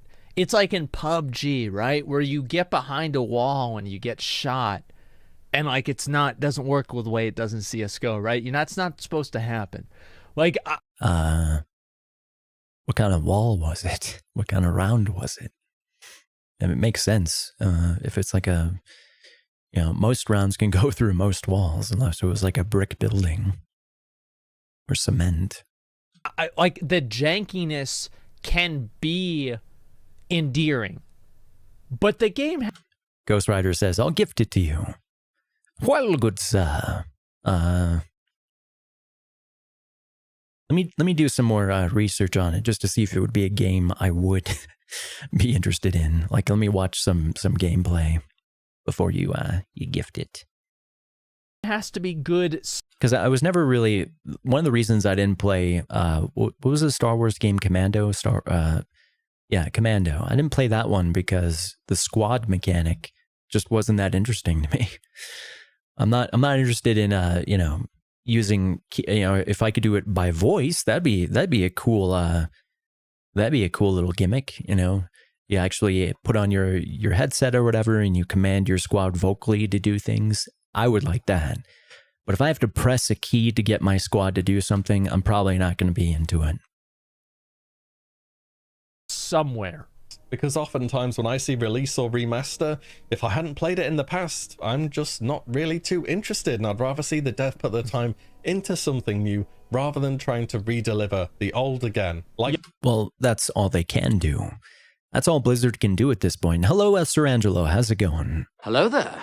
When FromSoft finally remastered Dark Souls 1 so it's playable on PC, I'd already ended up trying it a few years ago back when the community had DS fix, because back then FromSoft said, nah, CBA, LOL, just get a console. I'm a lot more interested in Elden Ring, for example, than doing that thing again. The roast into the past, however, is a hard allure to resist, and I really hope Elden Ring is good. This is the problem with Demon Souls. The reason why Demon Souls was really short-lived is because the Demon Souls PvP was just so fucking one-dimensional. There was like 5 or 6 good builds, and it didn't matter. Like, yeah, it was just so one-dimensional. John Souls, man. Like, yeah, exactly. I still remember that one time, that one fucking video. Like, I watched him every single night, where there was those 3 guys, and he was RP walking, and he takes the fucking sword, and he's just knocking them off the fucking pillars. Like, it was just so... Oh my god, it was so fucking amazing. Like, it was some of the best content I'd ever seen. I loved it. Yeah, it points down. Yeah, the whole fucking thing. Started with, it's a surefire way to almost know for certain that something you're having to put, frankly, much less time and effort into redeveloping, since a tremendous amount is done already. Like the story, enemy design ideas, track placements, level design, the musical score, which all have to be remastered, of course. Demon Soul remaster, or remake, whatever, comes with PlayStation 5, doesn't it? Isn't that like shipped with the console? But the base idea, the foundations are all laid for you. It's an easy plot to build a gold mine on. In fact, for a remaster or remake to not have a good degree of success is much more... Sir Angelo says, Colin, did you ever check out the video game that I recommended you? Which one was that? Which video game was that? surprising than for it to do well. But developers redoing successes of the past will always... I love how, like, whenever he said that, I was like, well, what about Warcraft Reforged? That was the next fucking scene, man. The next fucking scene. As for us, the buyers, if it keeps printing monies for the dev... Oh, a Plague Tale. Wasn't there another Plague Tale that was, like, about rats or something? I don't see it becoming any less popular and for newer titles to take precedent. Yeah. And you might find all of this a bit strange from a guy who plays a hell of a lot of classic WoW. The raids are why for me. That's the bit. No, I haven't checked that out yet. Maybe what we'll do right after this one, we'll watch a trailer for Dune and then one for a Plague Tale. That I missed back Raids in the are day. fun. That's what I'm revisiting. But I'll give the bonus points right after this one's done. In fact, I would prefer it if they took all this time and effort trying to get the new stuff as good as it can be it for retail's next expansion or content for classic that doesn't. Yeah, for the bubonic plague, it was the fleas that were the biggest problem. Purely just follow the blueprint of the original game, but aims to take it in a new direction. They should have called it a Plague Tale. Fleas. Within the spirit of it. Do I want Fleas. to do TVC PvP? No thanks. Do I want to go and farm a Nether Drake when that comes out in 2022? Yeah, I think I'll pass. When you take a look across gaming as a whole, you realize how incredibly common it's become to re-release and remaster, as well as why that makes sense. And it's such a safe choice. It makes to dollars. Do. It feels That's to the some problem, extent not the appeal sense. of the old might be starting to wear just a little bit thin. It has been many years. See, that's what we think, right? Because, like, we're, like, serious gamers. But the reality is, like, your casual dad of two who sees that they're re-releasing Super Mario World again, or they're re-releasing Skyrim again, and it reminds him of back whenever he played it in college with the boys, he's gonna buy it again, man. And that's the problem, is, like, you've got all these fucking casual gamer dads, they're just gonna buy it again. Or specifically buy it for their kids, you know, like Spyro Remastered. And again, that's what it's for. The issue here isn't remakes and remasters. It's when all companies can do is, you know, rely on the past instead of, you know, heading towards the future. What was the last truly innovative game you can name? Honestly, just try to think. What was the last truly innovative game on any platform you can name? I bet it didn't come out within the last 10 years. They're gonna, oh, let's buy it again. Oh my god. Skyrim was really great, you know, innovative for the time. But I mean, I can't really name anything. Now, since this has become a commonplace, maybe that's just me though. The thing is, I know what I like from the GTA, but you know, the GTA concept first came out in definitely not within the last 10 years, and every GTA just follows the same formula, and that's great, but that's a series that's, you know, coming up. You don't have to reinvent a franchise, but when all you're doing is doing remakes of the first GTA game, that's the difference. They're actually developing new GTA stories, whereas a company like Blizzard or DICE, they're just going back to the olden days of like Battlefield 2042, basically just being Battlefield 4, but with some new crazy features, you know, and a bunch of good private server stuff. Or custom server stuff, rather. Past, the developers gamer dads know what are players ruining like from the everything. past, but the future, the fresh, the new puzzles to solve, the new builds to figure out, the unknown. That's where the true intrigue will always lie. Yeah. I don't think cashing out on the past is going. Yeah, GTA is a great series. You know, they don't have to radically change their formula. They just have to make new good stories. And ideally actually have, you know, instead of like with Red Dead 2 where they had a great main story and then their online world was so anemic and bare, you know, you had nothing to do. You couldn't do any train robberies. You couldn't do like hostage, you know, situations or robbing the local bank. You couldn't do any of that shit. Whereas GTA Online has all these cool scenarios you can do with your friends. So, you know, don't take steps backwards with your games. That's another important thing with any franchise. At least meet the standard of quality. Don't, you know, don't lower it. anywhere anytime soon. No, it's be it not. at the expense of the future, even No, though I it would is like not. to see it going that way. That's the video though. Let me know your thoughts and how you feel about remakes and remasters. And but yeah, those are my thoughts and feelings about remakes and remasters. It's good if it's done for, if it's not the only card in your deck, if it's not the only tool in your kit, you know, like these fucking zombie companies, Blizzard and Activision, and a lot of EA's properties, their studios. All right, let's check out Verdun. First, though, we shall give the pints.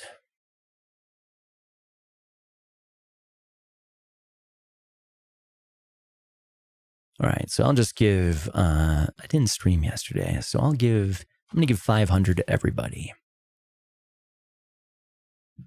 Since it was such a long wait.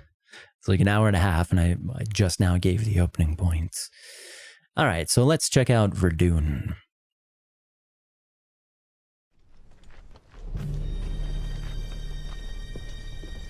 The Western Front, 1914 to 1918.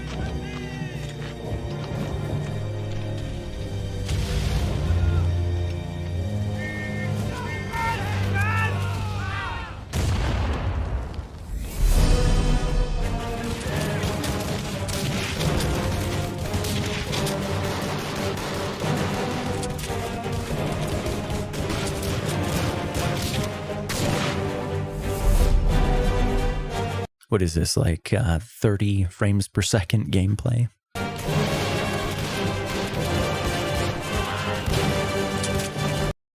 That looks pretty choppy.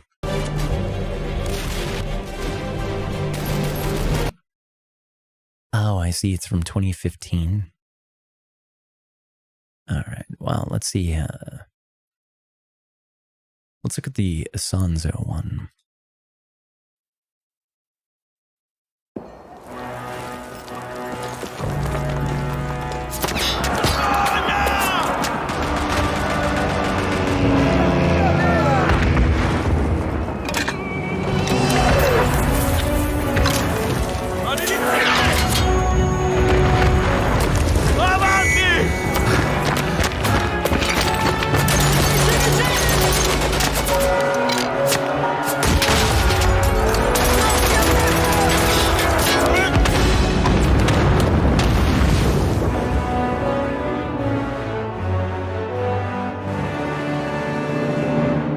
That one looks pretty interesting. Why can't I find a recent Verdun?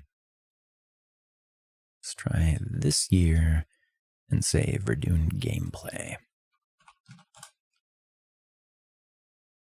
There we go. Wonder if Jack Rags has one. Because that's where I first saw the game. No, guess not.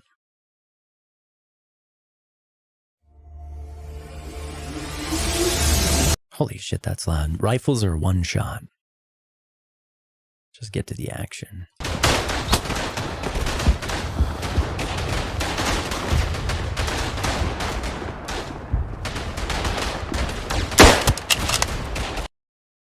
That is really good gun art.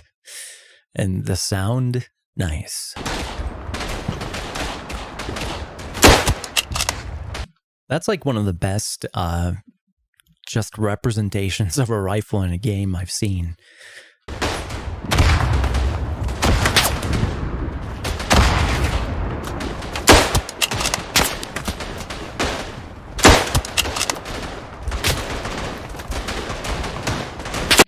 And he's actually moving at like a realistic speed.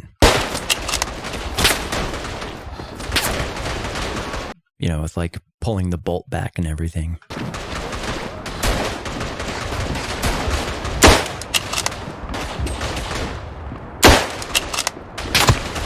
Oof.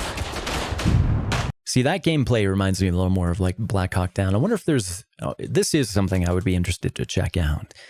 But this is like, again, nostalgia bait.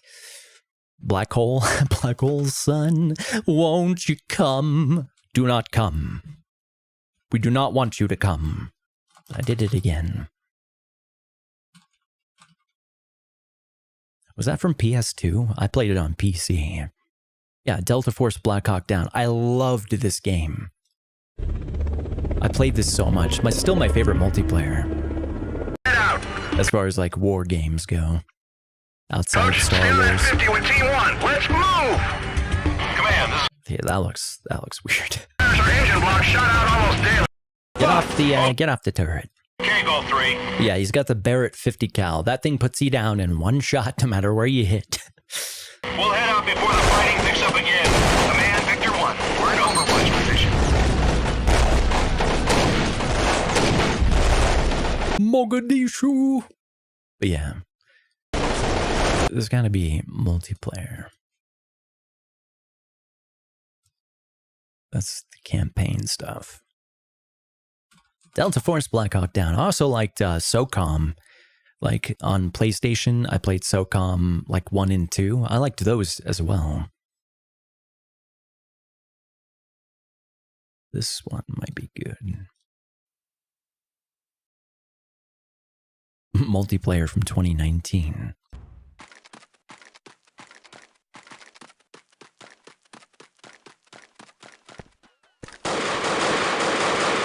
Yeah, it's got like kind of Counter-Strike vibes.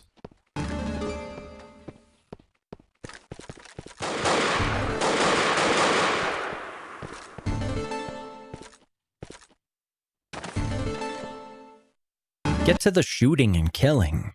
That's the good stuff. Dear Lord, climbing ladders, looking around. It's not a good representation of why I loved that game. Anywho, let's look at a Plague Tale and then recustomize our character.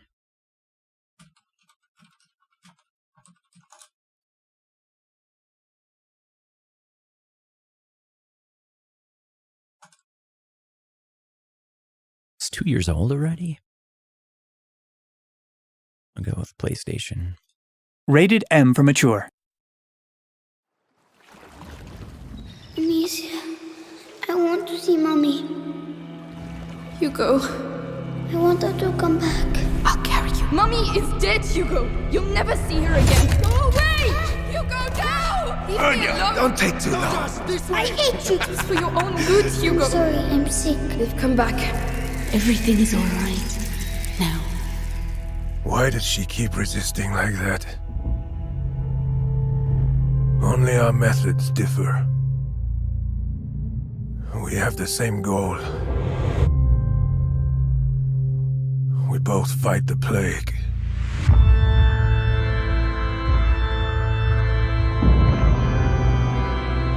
So, who's she supposed to be?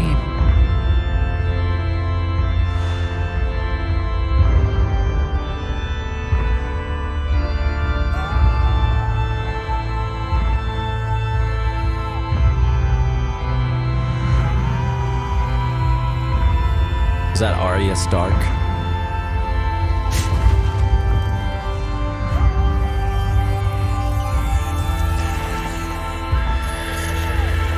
This is a game recommended by Sir Angelo called A Plague Tale Innocence.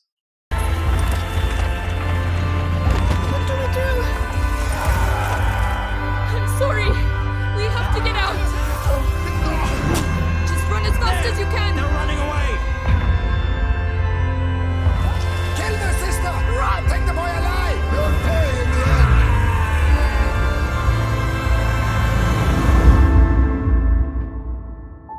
You must protect him, Amicia.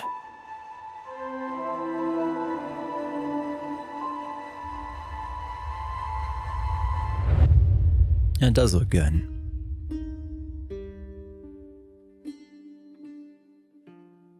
Interesting. Yeah, that's the thing about story games, though. All you need is a good story. Good story, good characters. All right, now let's launch on in.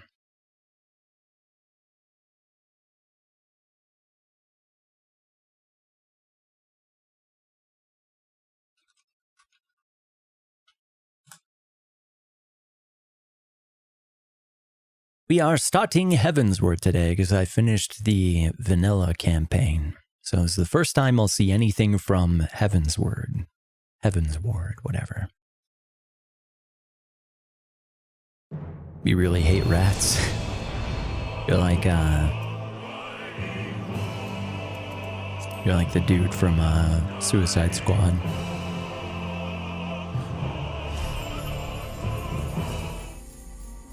Alright, so you have to get naked to re-customize for some reason.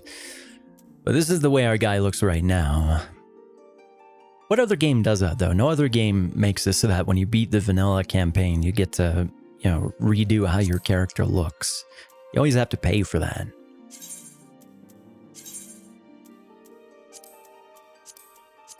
Alright, so I was working on some things.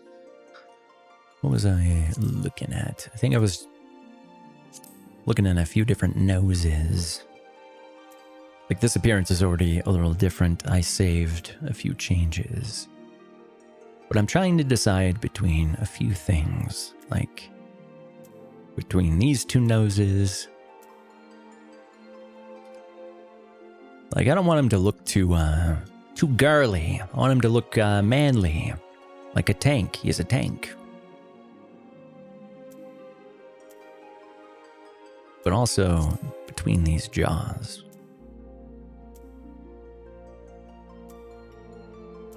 So what do you guys think? This jaw is a little bit longer. All these other ones are like weaker.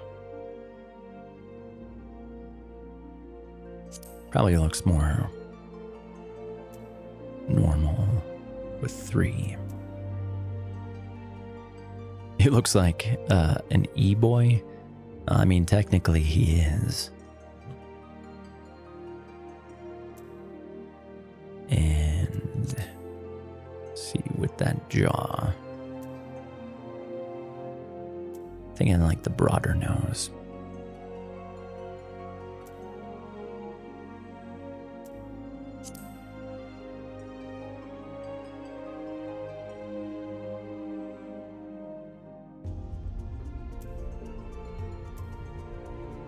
That's like my nose, number 6. But this one's broader. Looks stronger. And then the eyes, I was trying to figure out the eye shape too.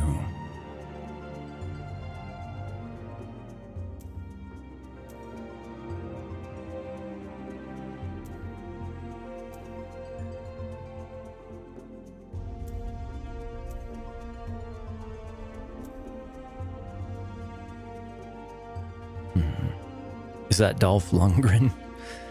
No, it's not.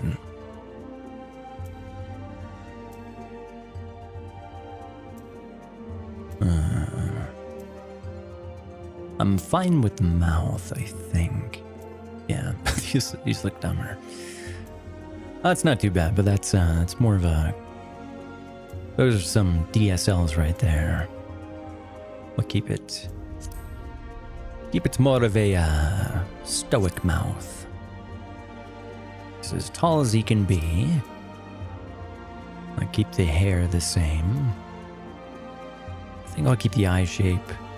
I changed the eyebrows. Like, these are the ones I had before. These are just a little higher. Which one looks better?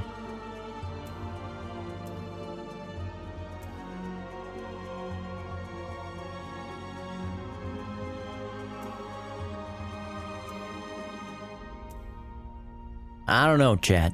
Does the more arched, like, higher ones look worse or better? Is it too girly?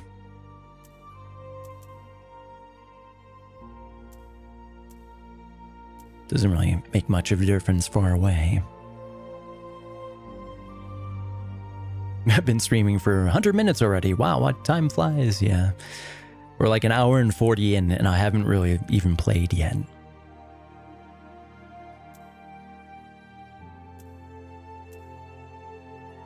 I don't know, I think I might keep the the Labyrinth Jared eyebrows. What was his name? Jareth or Jared? I can't remember. the Goblin King. I think it was Jareth? Yeah, we'll go with the Jareth brows.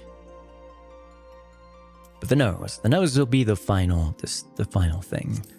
I think I will keep maybe the shorter jaw. Let me see. It's just with the other features, the longer jaw looks a little strange. So yeah, I'll keep that one. And last thing, the nose. I don't know, I think the broader nose works for a tank. Probably been punched in the face a few times. You gotta be able to take a good hammering. You gotta be able to get hammered more than a porn star. All right, you will make the final decision, chat. Do we go with the long aquiline nose, or do we go with the broader nose? So 4 or 6.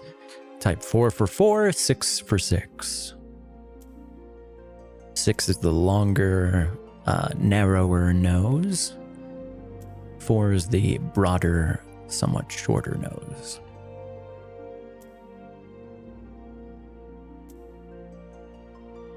That's 4, 6. 4, 6. We have to make our baby look good. We gotta impress all the cat girls. Yeah, I think I like 4 more too. Is it seconded? Do we have a second for 4?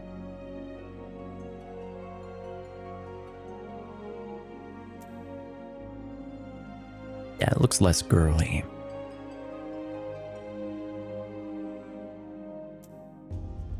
On the side, it looks fine.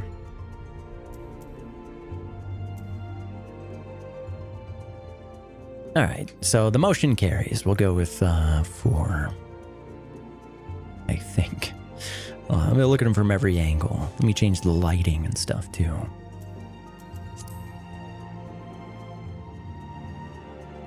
That looks pretty good. Yeah, I do prefer the 4. Yeah, 4 looks better.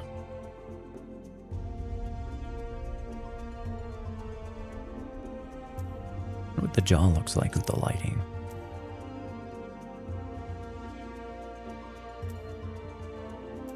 I don't know, I think the bigger jaw looks better with the lighting.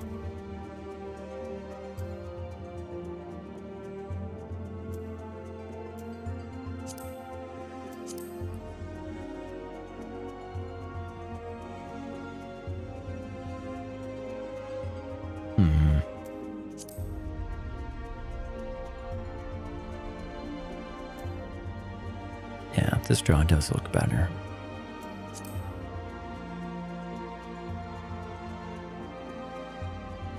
Okay, well, let's revisit the nose now that we changed our mind on the jaw.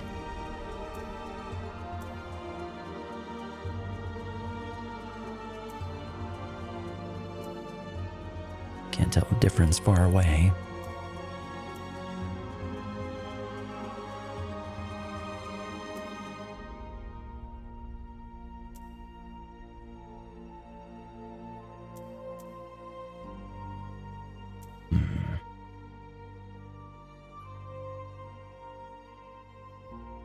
So do we still think, now that we changed the jaw, do we still think 4 over 6, Sir Angelo, or what do you think looks better? Underworld Hunter says, gotta go, rip. My final thoughts are that you should definitely try playing Plague Tale and Verdun. Finally, you should make a rant channel about various topics. Enjoy your night, everyone. Good night, Sir Underworld. I guess this sort of is my rant channel. So all I do is rant. 4 all day long.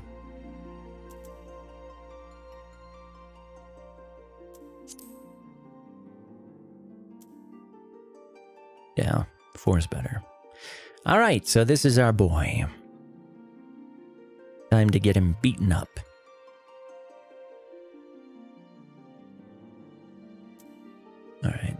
that's good. Is there anything else?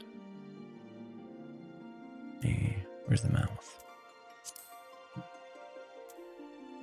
No, too girly. All right. I'll save the appearance.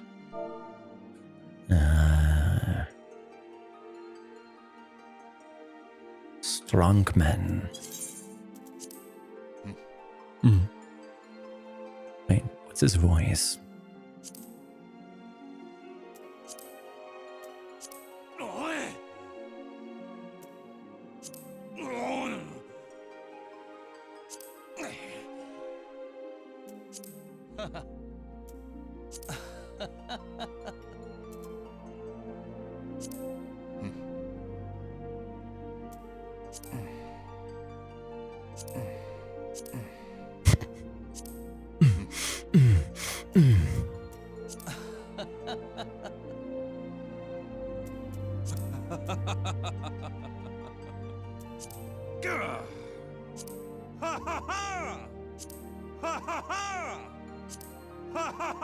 What a fucking dork.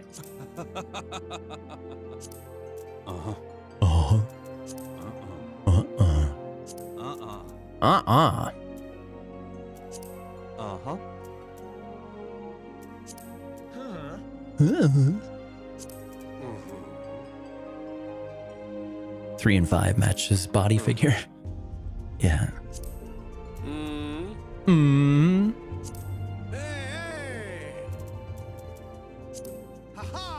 Ha ha!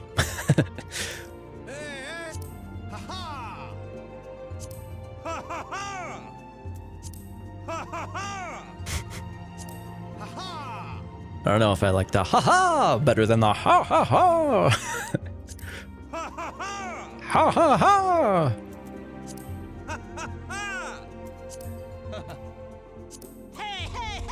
Definitely not that one. Yeah, I like 3.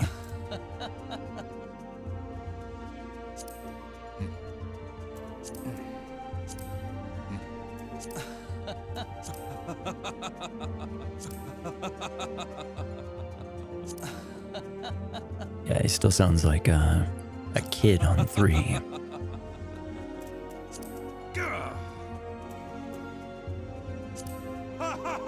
Hey, Serace, how's it going? Alright, so 3 or 5. I'm leaning towards 5. It's more manly.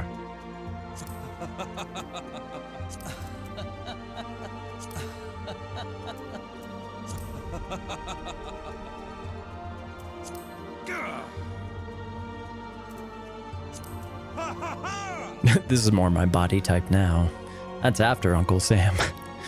Knowers before.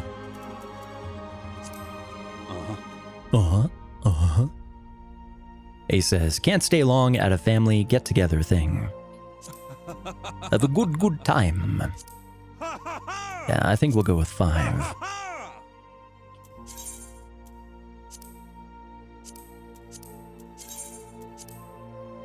Alrighty, here's our guy. Actually, I can change my guardian. Yeah, let's go with Ralgar. Ralgar, Breaker of Worlds, is the god of destruction and guardian deity of the now fallen nation of Alamigo. He commands the element of lightning and is associated with the 8th moon of the Eorzean calendar. Ralgar is the father of both Birgot and Halon, and serves as attendant to Nymea. He is most often depicted as a magus carrying a staff of bronze. His symbol is the striking meteor. Well, if he's the lightning god, I'll go with him. Ralgar, Anything else I want to change? No, that's good. All right, so here's our new guy. For Ace, when you complete the vanilla campaign, it actually lets you recustomize your character, which is very nice. Like, if there's something's been bothering you in the cutscenes for like the entire vanilla, they let you just remake it for free. All right, so that looks good. We'll put our clothes back on. But while this is logging in and everything, we'll take the halfway break since we're like almost 2 hours in and I haven't even started playing yet. So unfortunately, Ace, it's just that kind of timing. Ace says, by the way, they also revealed the next Spider-Man game and Wolverine game. Yep, Sir Hippo mentioned the Wolverine game, and I love Spider-Man games and like the old Marvel games that had like the roster of heroes with Wolverine. I'm looking forward to them if they do them right. And they're both by Insomniac. That's a good sign. But I shall be back in a few minutes.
Walk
Legends never die.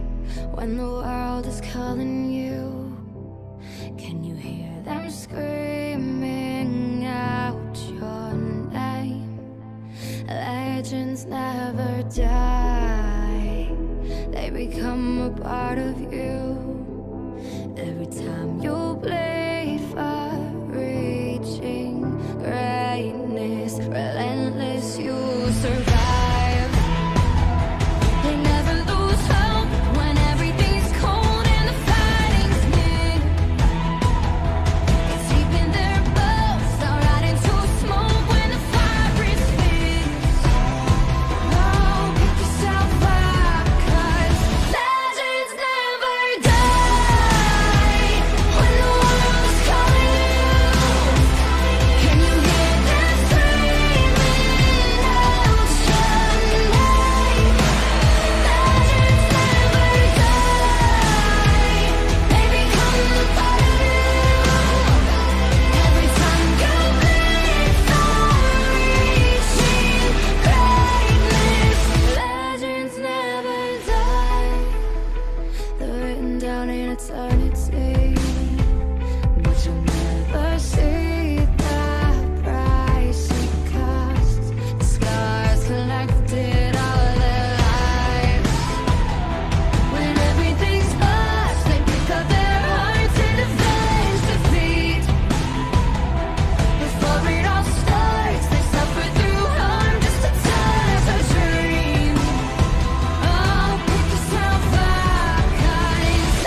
And we're back. Sir Angelo asks, "Hey Colin, random question. What do you do in these breaks?" They're usually about 10 minutes long, but every about 2 hours, I just need to get up and walk around. My army time, I think army boots really need design improvements. Because when you're carrying around like 100 pounds on your back, those boots are fine if you don't have anything, when you don't have significant extra weight. But yeah, they just need to improve the boots. But I'm a tall guy and my knees aren't so great anymore. So every few hours, I have to like just get up and stretch my legs.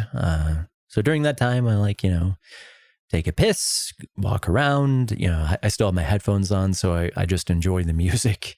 And, get a drink, smoke a bowl on my balcony, that sort of thing. And then I come back and I'm good for several more hours.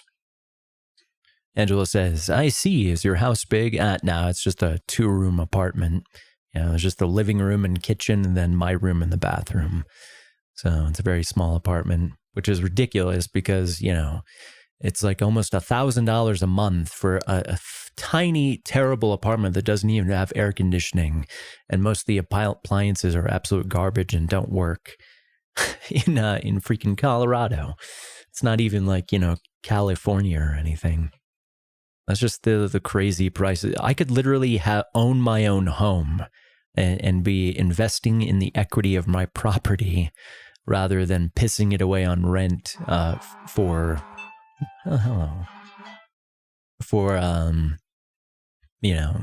no return for the same cost. And it would be a nice house for the same price too. That's why when I move away from here, I'm immediately, I'm going to buy a house. So I've basically been like living in different states, trying to figure out where I want to buy land and live forever for the rest of my life. And this is not the place. So I'll be going to South Dakota, and I think that's the place I'll be buying land. All right, back to the game.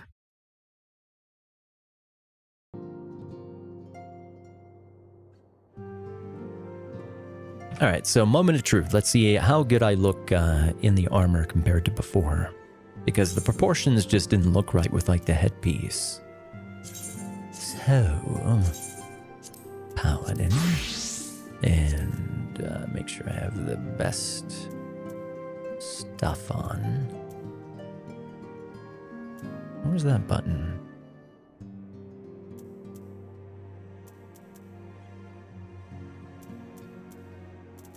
Oh, there it is. All right, so I need bracelets again. So yeah, I'm in like sort of a quest chain after you finish the vanilla story that gives you like item level 70 gear. So the last thing I need to get is the bracelets and probably weapon and shield. So does it look any better? I guess the proportions look a little better with that headpiece. That'll do. That's fine. It's about the best you can do in this engine. The customization options aren't very extensive. All right, so I don't need to speak with Minfilia. Leave the solar.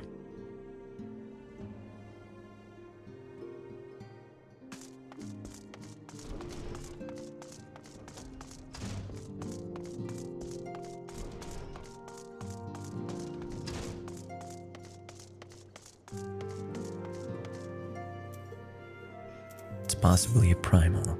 Your conversation with Slathborn is interrupted by the panicked voice of Tataru over the link pearl. It appears that a situation most dire has struck, and your presence is required back in Vesper Bay at once. Return to the Waking Sands and inquire with the ever-wary administrator how you might be of aid. So I need to speak with the Hobbit lady.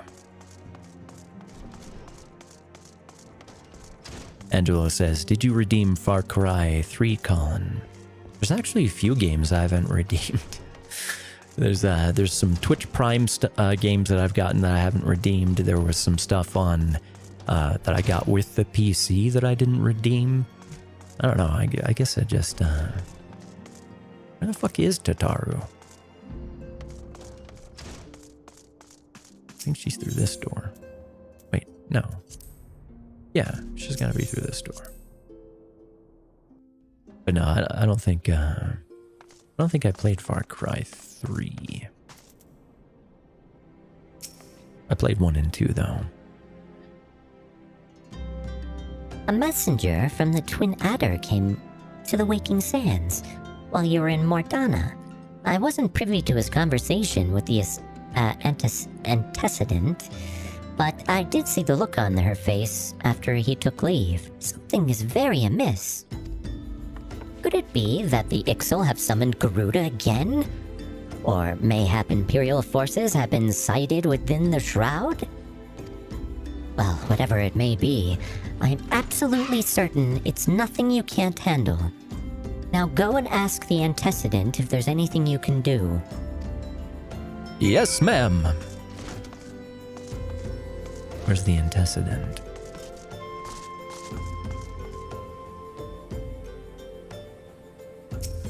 Oh, wait, is Menphilia the antecedent? Oh, I see. That's a dumb title.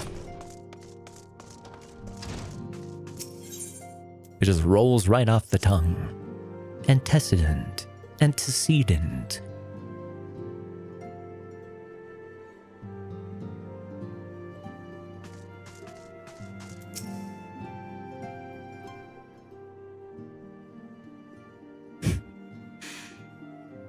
I knew this day would come. I prayed, yet I prayed it would not come so soon. We have reason to believe that another primal, or an entity resembling one, has been summoned in Gridania. And Philia is definitely the hottest character so far. Thine arrival is customarily timely, Victor. The etheric waves leave little room for doubt. Thy talents will be needed ere long. If there be truth in my suspicions, 'tis a familiar foe we face, the one quite unlike the Lady of the Vortex. We dare not draw conclusions without evidence, but as Urianger says, the readings bear a strong resemblance to the ones observed more than 5 years ago. Though I had hoped the Moggles guard beyond such follies. Suffice it to say, this disturbance warrants a full investigation. Thy presence hath been requested by Commander Hal. He awaiteth thee at the Adder's Nest. Pray hasten to Gridania, Victor. Yuda and Papalimo will rendezvous with you there. May you walk in the light of the crystal, Meth.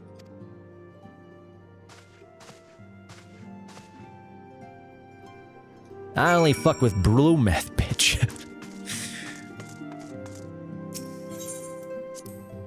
Say my name. Say it.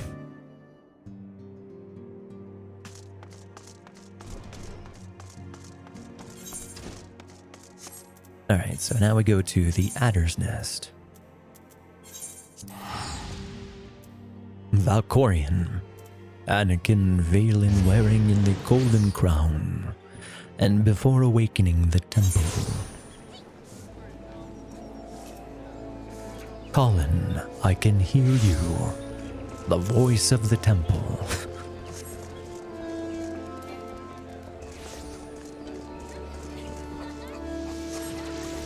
I keep forgetting you can't mount here, but I can fly now. I can actually fly in the vanilla parts. But not here.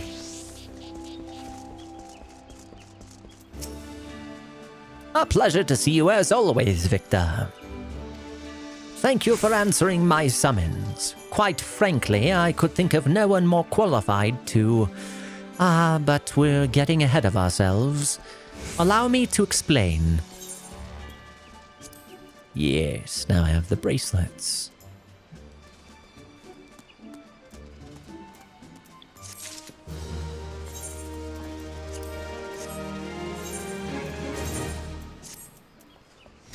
Yes.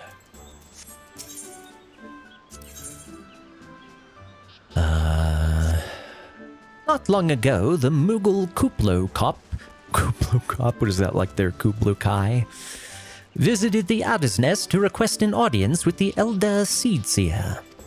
He spoke of an imminent threat to all Moogle kind, one which would imperil the entire Twelveswood if left unchecked. You proved to be an able ambassador to the Sylphs, and we would have you reprise the role in our dealings with the Moogles. The rest you should hear from Kuplo Kop himself. He awaits you with the Elder Seedseer at the Lotus Stand. I'm on it. Sir Angelo says, okay, Colin, got to go. Have a wonderful rest of the stream. Good night, Sir Angelo.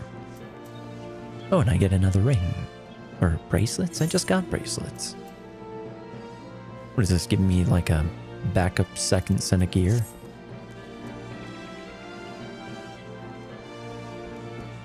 What would I get? I guess I'll get this one.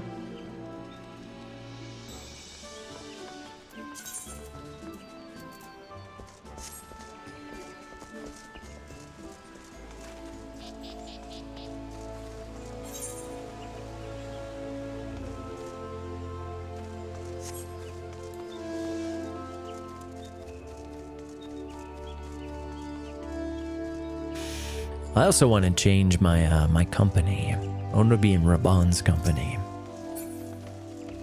Not these weak-bellied fools who are gonna roll right over to the Empire. The other scions have already... Oh, it's a lady. The other scions have already arrived, sir. May I show you in?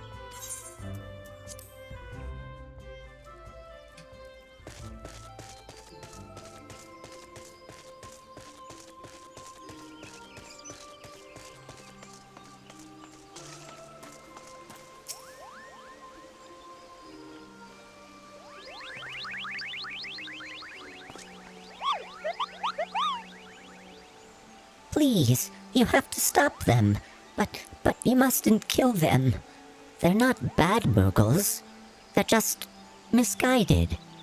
A gentle... No, firm thrashing is in order, yes, but... No... Calm yourself, Kuplo Kop. Can you not see that he hasn't the faintest idea what you're talking about? Be quiet this instant. Pray forgive his witless outburst, sister. Most grateful am I that you have come, Victor, and upon such short notice. Truly, Gridania could not wish for a more stalwart ally. But you are doubtless eager to know wherefore we have summoned you. Our friend Kuplo Kop has brought to us news of a most unsettling development. It would seem that good King Moogle Mog the 12th has returned to Eorzea. A curious thing to hear, I know.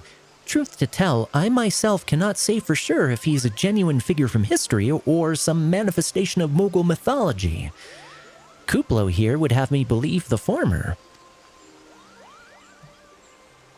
Once upon a time, we Moogles served the gods in the heavens. It was quite nice up there. Unspeakably beautiful. Unimaginably spacious. And with a literally endless supply of wine. Koopa. In spite of this, or possibly because of the last part, the gods eventually became discontented and started squabbling, which made life jolly difficult for the poor Moogles. So, good King Moogle Mog the 12th, may his glorious name live forever, decreed that the time had come to leave Koopa. The realm of man would suffice, he said, so all the Moogles should live there instead.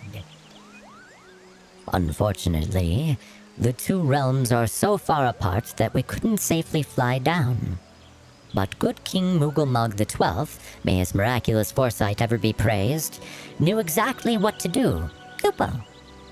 He had a rope, you see, the longest one ever woven. This he nobly held while his subjects climbed all the way down to the world below. And that is how we Moogles came to this land, Kupo.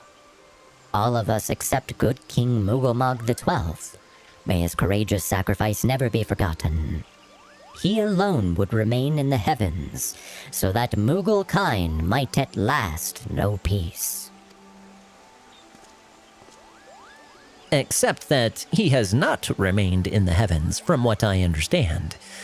That being your reason for contacting us, yes? I'll bet he tied the rope to something. Good thinking. Remind me again what the problem was with him returning to Eorzea. The problem, Ida, lies in the fact that he was summoned. It is our belief that good King Moogelmog XII is a myth made manifest via means akin to those employed by the beast tribes in summoning their gods. Wait, you're saying that a handful of Moogles with a boatload of crystals wished really, really hard and he just sort of appeared? Would that even work? Well, what I cannot fathom is why would they even try? With Garuda humbled and the Ultima weapon destroyed, what new threat could have prompted them to take such a drastic measure? Might that not in itself be the answer? Twice in the last half-decade, Eorzea has been brought onto the very brink of destruction, only to be spared at the last by the heroics of a chosen few. To you who braved these tempests and survived by virtue of your own strength, this latest period of peace will doubtless seem a welcome respite. But to those who had not the power to defend themselves, who were spared only by another's grace, this is merely the calm before the storm. I think the Moogles are afraid of what tomorrow will bring, and that things may not end so well as they did yesterday. That fear has driven them to call upon a greater power, one they believe can be relied upon to protect their loved ones and their homes come what may. I assure you, the Moogles Guard only want to protect the forest from outsiders. But ever since the return of good King Moogelmog XII, may his boundless grace fill our hearts with love, they've started to get a little carried away. Kupo. Verging on a lot, in fact. Like the Sylphs who summoned Rama, you mean? We cannot discount the possibility that this entity is influencing the Moogles in a matter similar to that of a primal. We share the same concern. Whoever or whatever the king may be, it is our belief that he poses a threat not only to Moogle kind, but to Gridania as a whole. Thus do we beseech you, Victor, confront good King Moogelmog XII and drive him from our midst. Wait, you're not even going to try to talk to him first? What if he just wants to live in peace with his people who he helped to migrate here from heaven, apparently?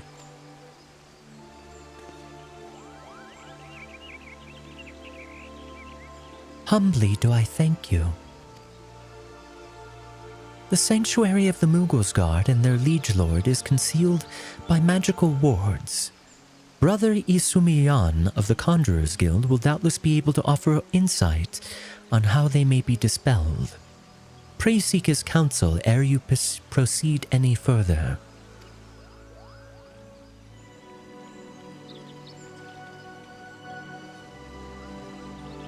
Alright, so now we talk to a conjurer. See if we can just teleport to him. Nope. Oh yeah, okay. Where the fuck am I? Where am I right now? That's gonna be faster just to tally.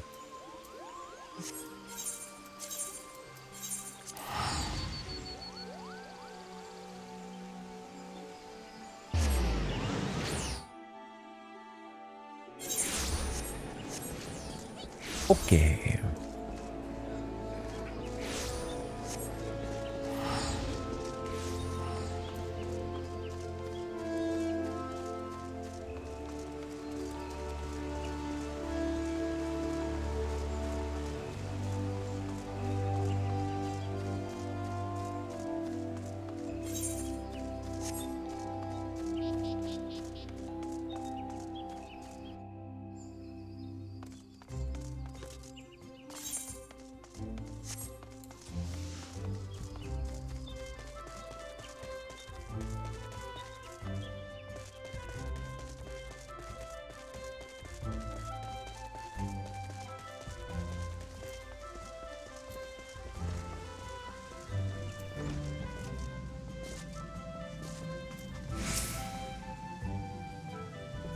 Welcome, Victor. Welcome.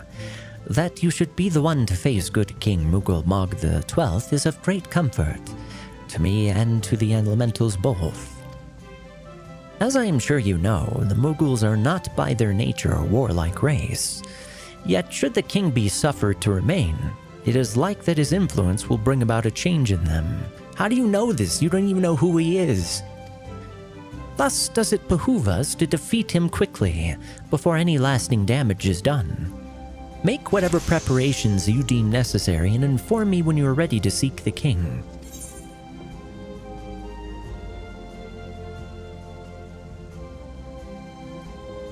Guess I'll get this one.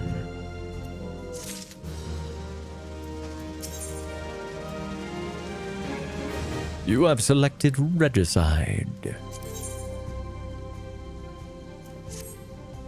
The wards barring access to the King's Sanctuary can only be nullified through the use of enchanted keystones.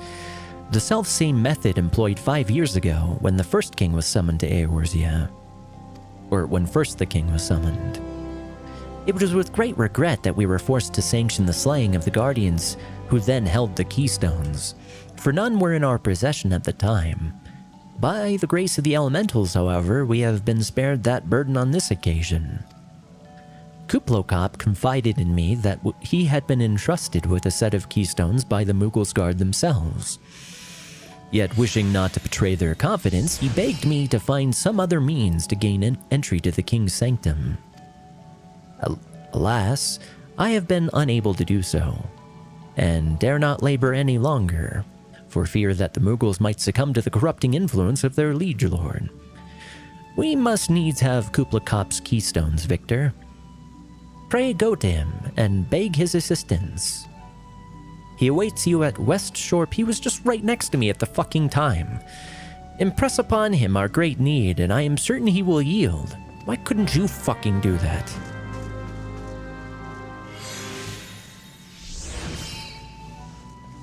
Savior of the world, demoted to errand boy.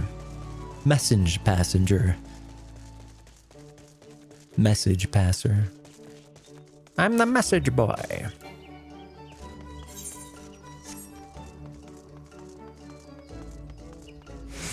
Where's this guy? Where are you?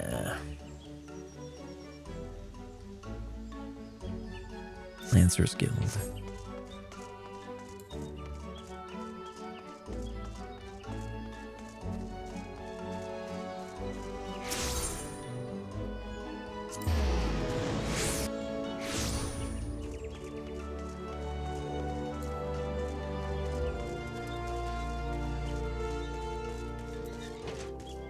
Sorry, Kupo, the Conjurer's Guild is useless and their leader is just an inept child.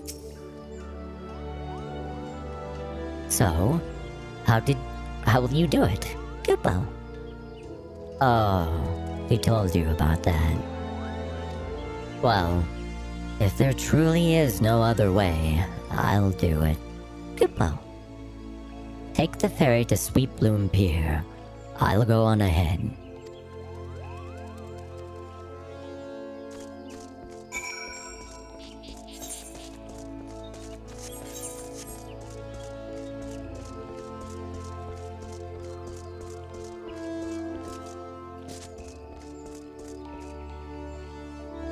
How do I do that? I guess I talk to this guy. How silly of me to think I would actually physically get on a boat. I happen to be riding across the lake to Sweet Bloom Pier in the East Shroud.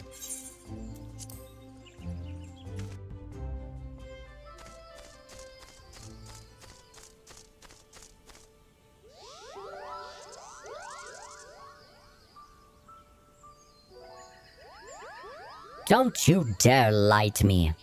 Koopo, I know what you're planning, and I won't allow it. Open your eyes, Koopo. The king will never be satisfied, no matter how many crystals you bring him.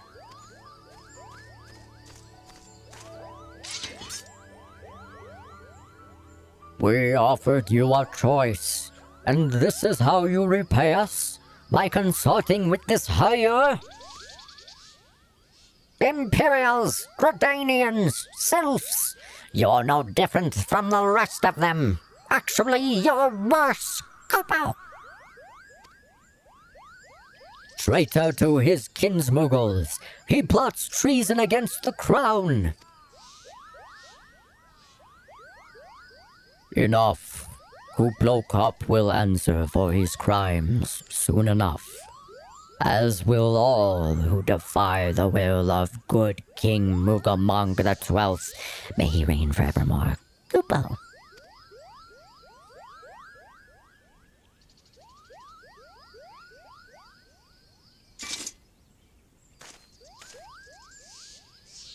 The king is planning to purge the Twelveswood of his enemies. Koopo. We've got to stop him before it's too late.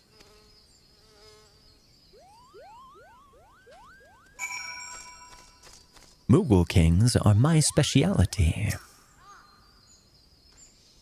The entrance to Thornmarch is deep within the Bramble Patch. Koopo. If you take me there, I can nullify the ward. But be warned, the Moogle's guard has set traps to lure enchanted beasts. I can't hide from them, so you'll need to protect me. Koopo. Escort Kuplo Cop safely to the warded entrance. Should you fail to defend him or move too far away, he will return to Sweet Bloom Pier, where you may rendezvous with him before trying again. Alright, so he's the football. Protect the football! Is he gonna follow me? Okay.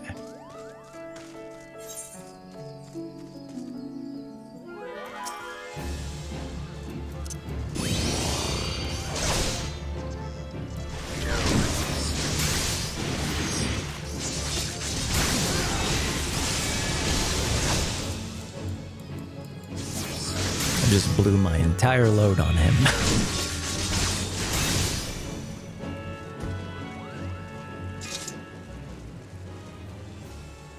Wait, do we have to cut right through? Yeah. Come.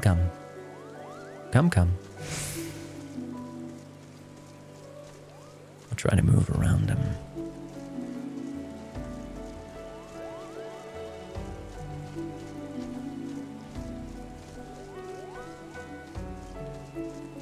Oh, I guess I don't aggro such low-level mobs.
Ah, shit.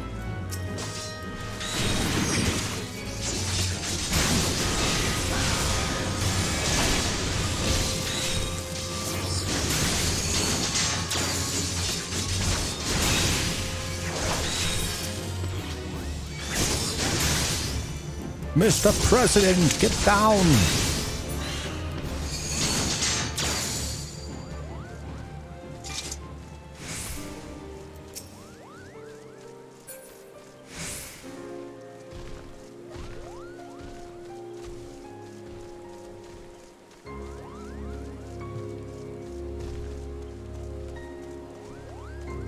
Captain Carter and Red Guardian.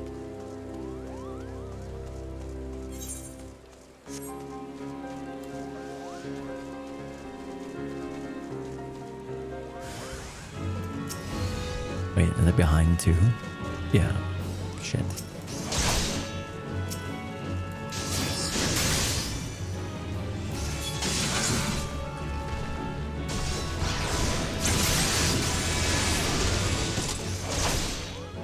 No, fuck. Shit.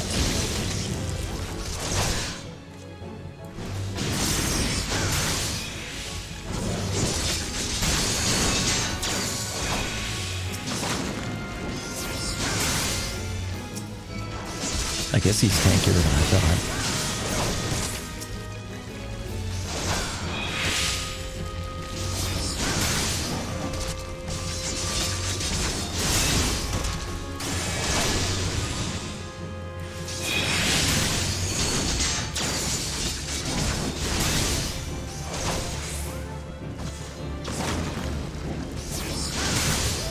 This thing is a bigger fish. He's some sort of a tentacle monster. Maybe evolved from squid.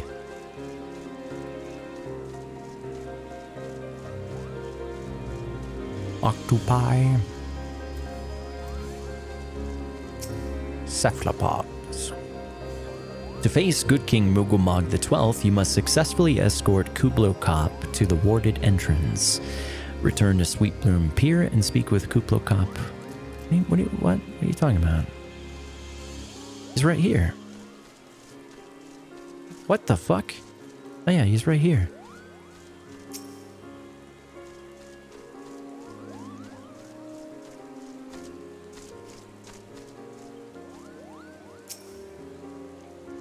Okay.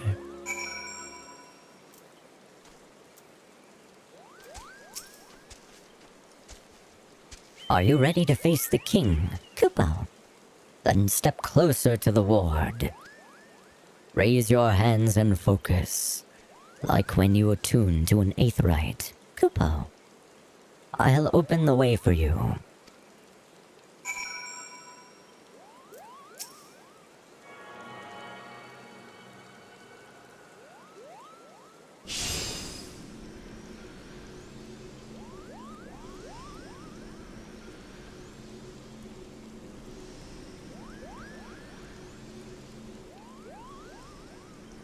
The rest is up to you, Kupo. Now go and teach those foolish Moogles a lesson and send the king back whence he came.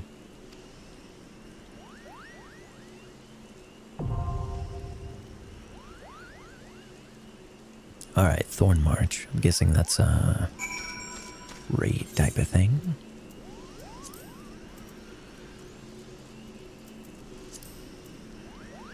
Allegan Tombstones.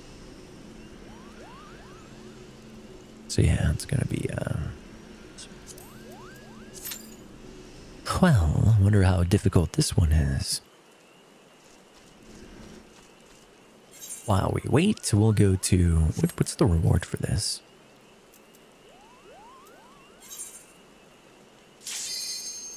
Well, that was fast. I hope there's a more experienced tank in here, so I can just off-tank.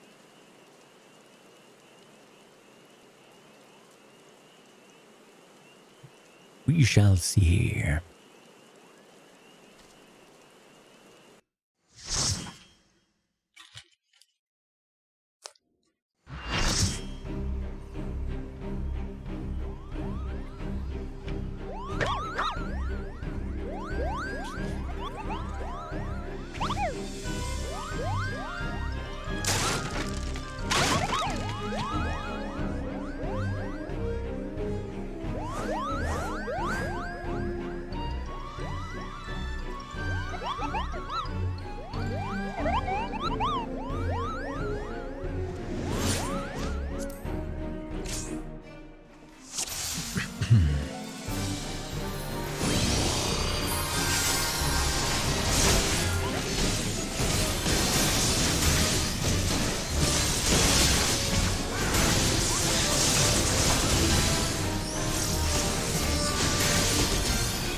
Is that guy? Yeah, he's a gunbreaker.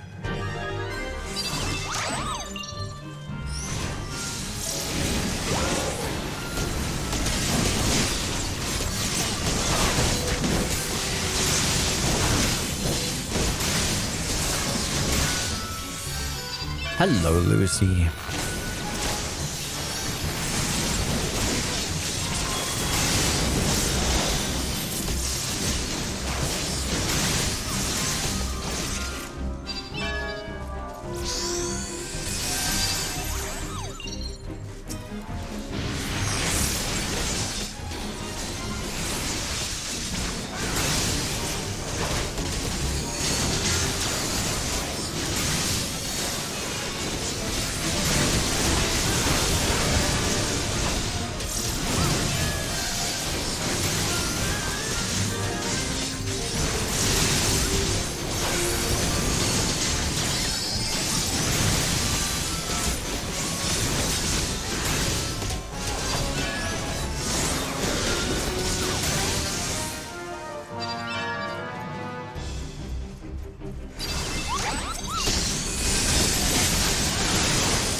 These poor moguls. Oh, they're not dead.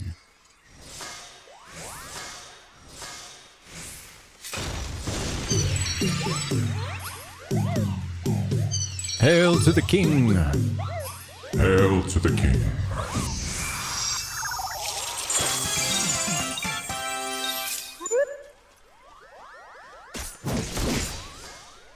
You shall suffer for your transgressions.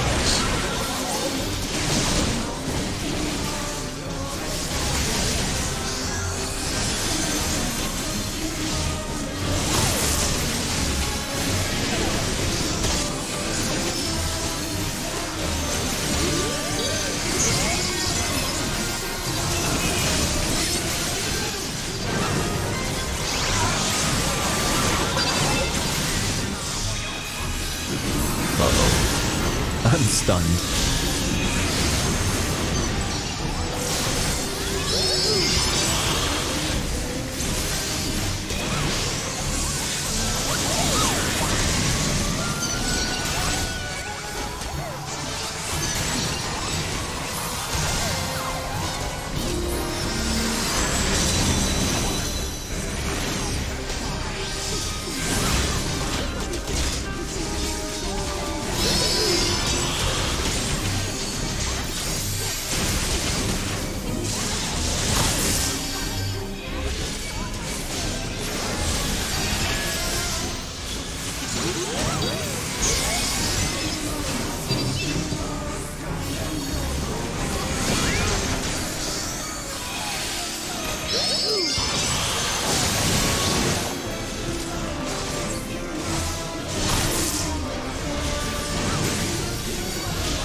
I did not tank that well.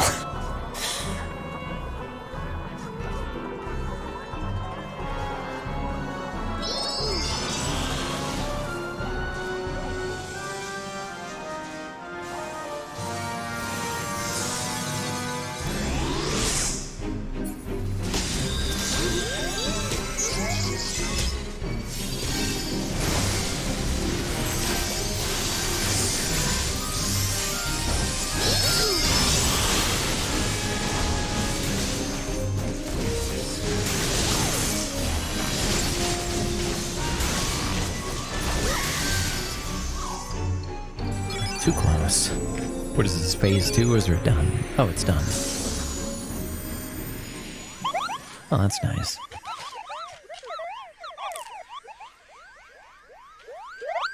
Cost you a lot for what?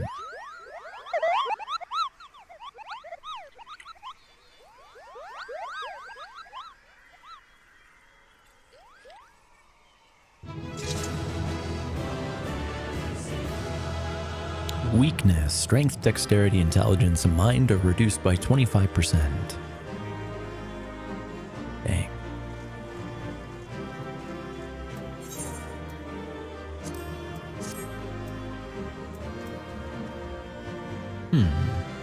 Oh, it's a rogue weapon.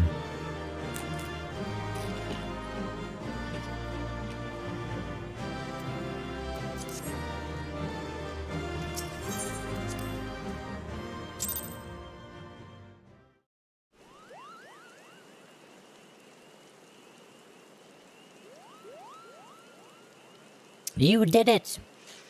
Just in time for me to finish my piece of pizza. Kubo.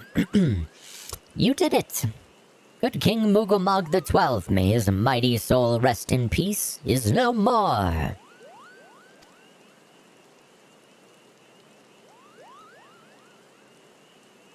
I shudder to think what might have happened had you not stopped the, I didn't read that. Perhaps now they'll come to their senses and stop playing at fairy tales. Rest assured that the chieftain will have choice words for them too. You should go back and tell Puknipak that the king is no more. Kupo. She's with Rao at Camp Tranquil and can relay the news to the chieftain.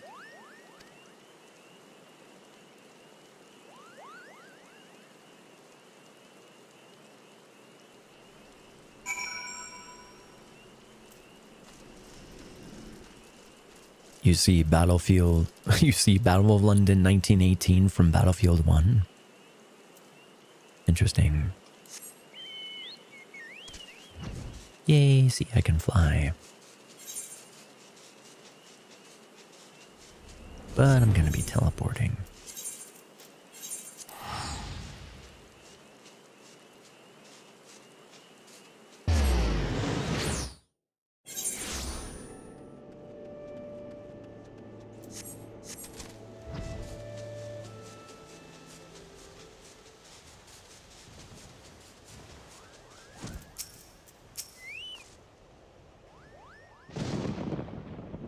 Do I dare believe my ears? Good King Mugomog XII, may his magnificent virtue serve as an example to us all, has fallen? All Mughal kind owes you a debt. Kupo. Ah, I sense Rao wishes to congratulate you as well. I shall let you two speak without fear of interruption.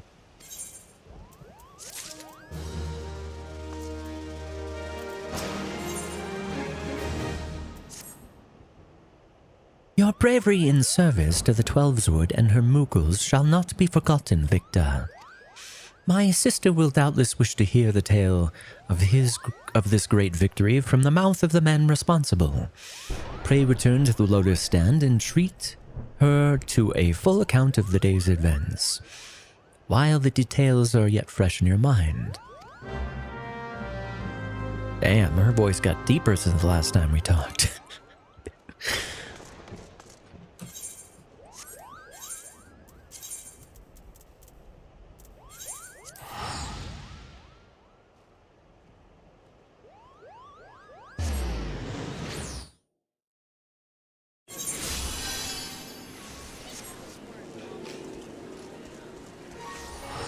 In my defense, it's not easy keeping, character voices straight. I don't even remember who her character is. She's very unmemorable.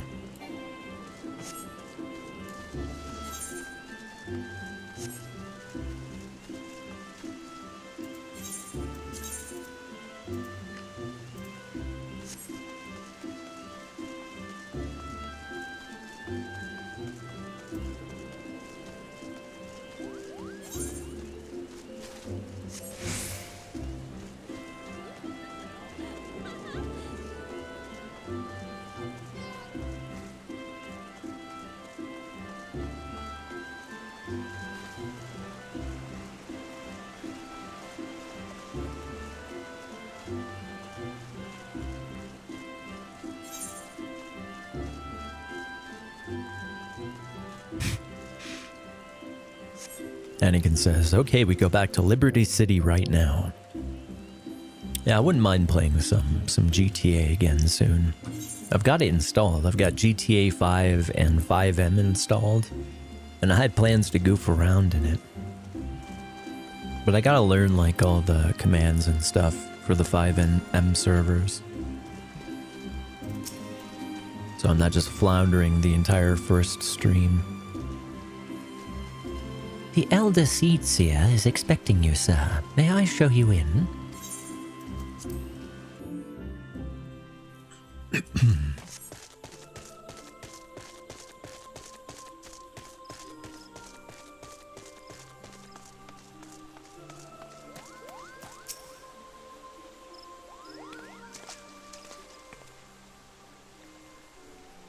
I don't think we do know this picture, sir.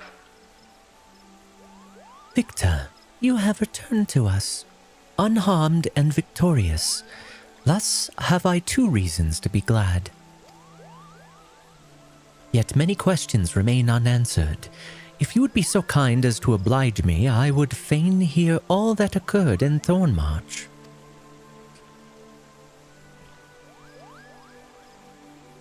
I'm pretty sure that's not how you use feign. Then it is as we feared. The king really is a primal. But he really isn't, is he? I mean, the Mughals don't worship him for one thing. He's not even a god to them. That doesn't sound like any primal I've ever heard of. Then mayhap the fault lies with the definition.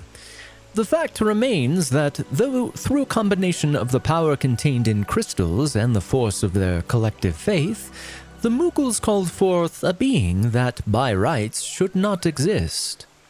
Moreover, when slain, said being left no corpse, the aether which comprised him instead being scattered to the 4 winds. According to the accepted definition, he may not be a primal, but the mode of his manifestation was in every aspect the same. Which means... Ascians. This whole business reeks of their handiwork.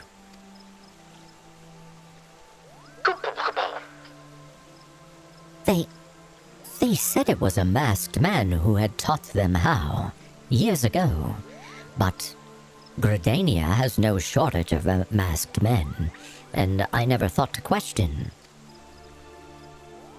Confound it all! How many more will they ensnare with their tainted gifts? Too many, I fear. So long as there are paragons to stir the embers, fools to build the pyre, and crystals to feed the flames, ever and again shall we suffer primal visitation. A somber thought, but a salutary one.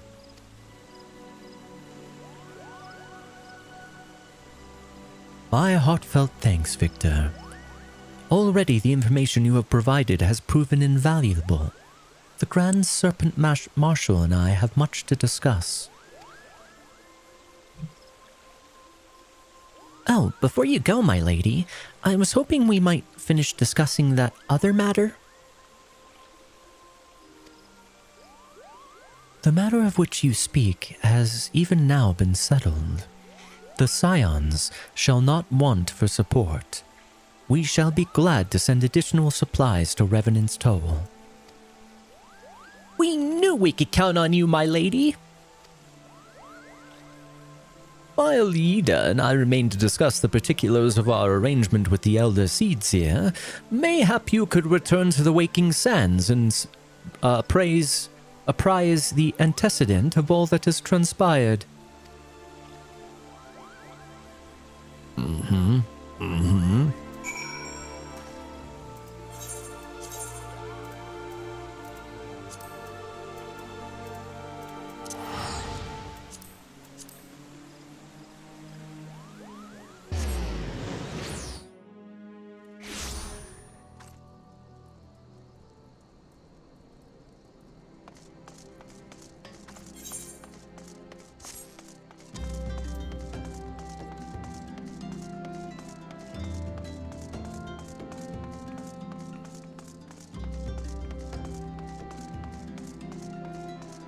wonder if there is a convenient way to just sell all junk.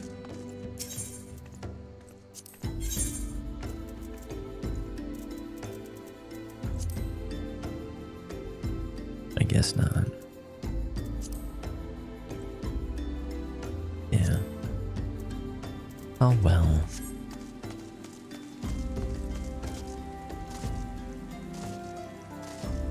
But my inventory is getting pretty full. Cooking sherry.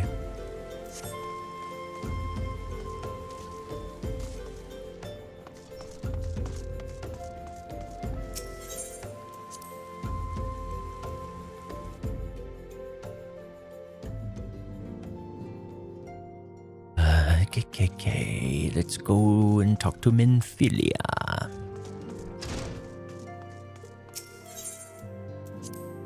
Oh, Menphilia, Daddy is home.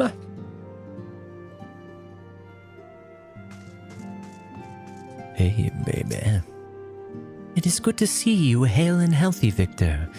I received word from Ida and Papa Limo that you had felled good King Mugamog the 12th. Can we, do we still call him Good King? But I had hoped to hear your version of the tale. So it was as they said, summoned with the same methods used by the beast tribes and taught by the Asians. The Asians. Though unfortunate, this incident did at least serve to remind the Elder Seedseer of our usefulness. Her offer of additional support could not have come at a better time. My thanks, Victor.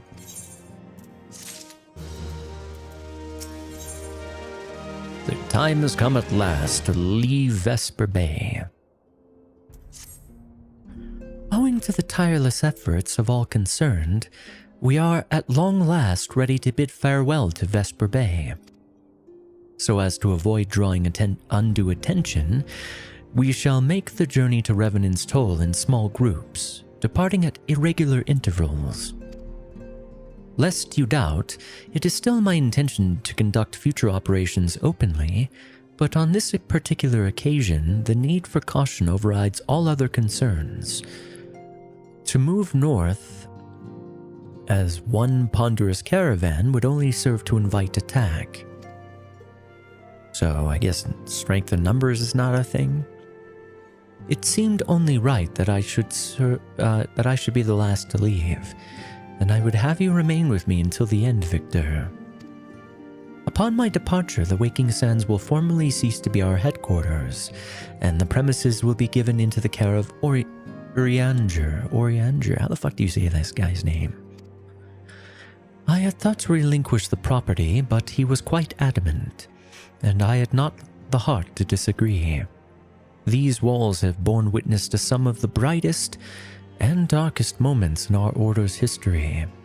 Mayhap it is best that we do not forsake them entirely.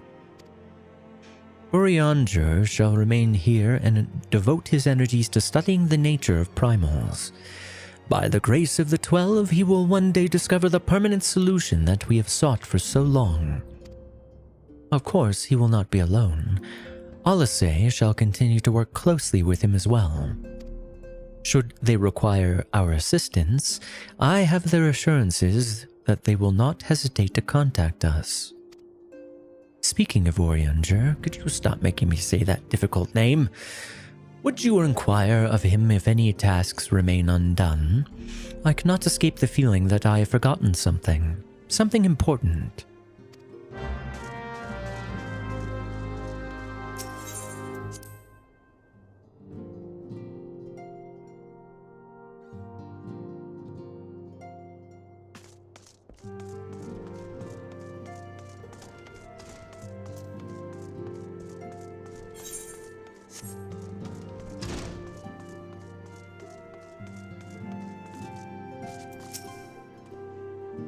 Thou art ever welcome, Victor, but I require no assistance. Pray take thy leave unburdened by concern for my well-being. Verily, thy countenance bespeaks a desire to quit this place without further delay. Mayhap thou thinkest this chapter of our tale concluded. that these halls should rightly be consigned to the annals of history. In man's eagerness to seize the future, how readily he doth set down the past. Full many a proud pioneer hath bravely stridden into the great unknown, only to find there a banner of his ancestor, faded by the eons. And still, man glorieth in his discoveries. 'Tis through his pride that wisdom doth ever give way to ignorance, while they who lurk in shadow remain hidden, lost no sooner than they are found. Well, you're a hoity-toity one, aren't you? Be not offended, Victor. Thy conduct hath ever been beyond reproach.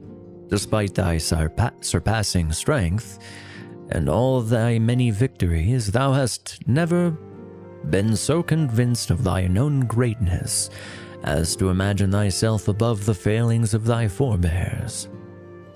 Mayhap it is the echo which hath opened thine eyes to the lessons of history. Would that the same could be said of...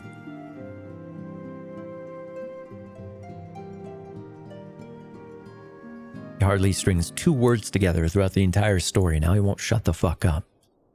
Ah! Whence came that cry? The Solar. 12 forfend the antecedent. Run, bitch! Surprise, motherfucker! Oh no, don't tell me they killed my waifu. Waifu! Oh, she's fine. Victor, you must. Avenge you?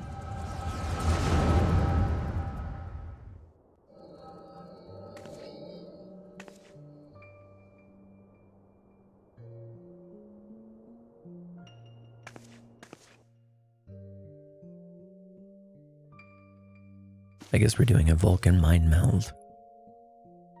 Tell me, Louisois, would you have done the same? Louisois Levi-Loire was a remarkable man, wise beyond mortal measure. Would that I had met him prior to his passing. Who's talking? Oh, an Asian.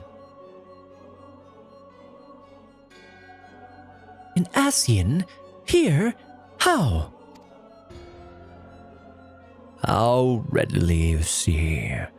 You are indeed gifted, antecedent. But you are not like the others. Your robes. Gifted, but ignorant. Yet I shall not indulge you harshly, or judge you harshly. The fault lies with your forebears. It has been millennia. Mine are the robes of an emissary. Unlike he who came before, I have no quarrel with you. You speak of La Habrea. La Habrea is a warrior. He fought, he fell. He may yet learn from his mistakes. Then he is still... Come, I only confirm that which you already knew. There is no cessation, no oblivion, only expulsion. This is true. What are...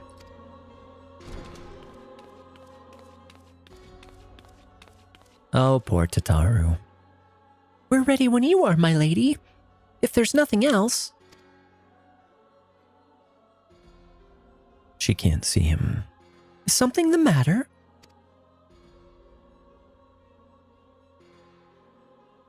I feel the same way. After everything that's happened here, it feels strange to leave. But I'm sure we'll soon get used to Revenant's toll. Well, I'll see I'll let you say your goodbyes. Take as long as you like, my lady. We shall depart whenever you're ready.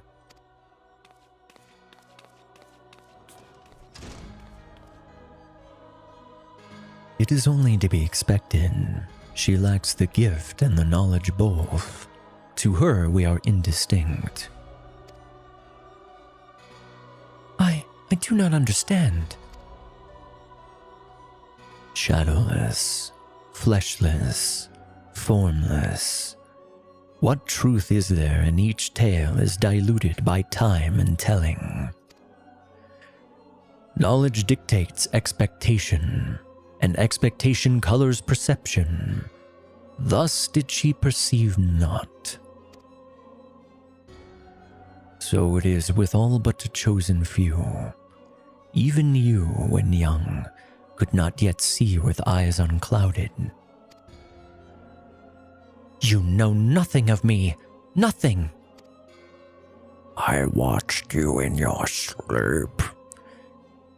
The gift grants you clarity, it grants you focus. With it, you may come in time to see us as we are, rather than this crude approximation. La Brea did not think so highly of the Echo. La Brea is wrong about a great many things. The Echo is indeed a gift, albeit one you have yet to master. And if we did, there would be no strife between our peoples, for we would be of one mind. I leave as I came, in peace, antecedent. May we meet again as friends. Wait, stay where you are.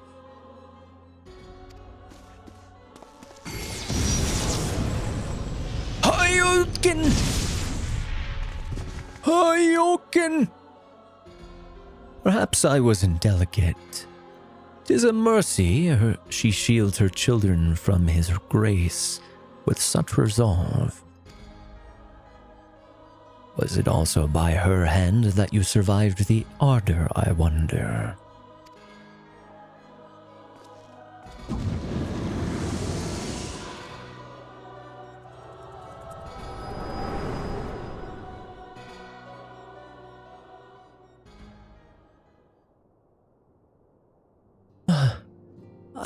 I take it there is no need to explain. Booty. Save your concern. He did me no lasting harm. Whatever his intention was, it was not to kill. He was trying to convert you. I heard a cry. What happened? Are you all right? You look faint. Do you need to lie down? I could fetch you a flask with my special tonic. Oriander, send word to the students of Baldascion. Tell them to scour the archives, the forbidden tomes in particular. If there is any reference to an Ascian robed in white, however oblique, I would know of it. An Ascian, my lady? An Ascian? Was that what gave you cause to cry out? I did but moments ago glimpse a figure clad in white, set forth from the waking sands. Yet Ascians are wont to employ teleportation magics. Why would one be so brazen? I know not and care not. Find him, Victor. Turn every stone in Vesper Bay if you have to. Pray attend me, Tataru.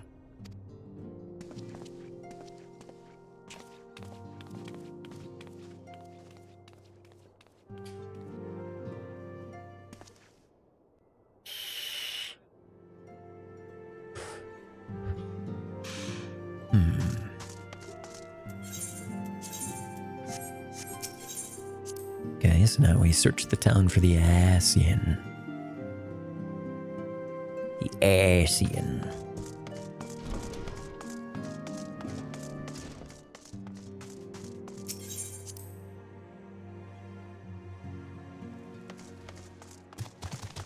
Holy crap.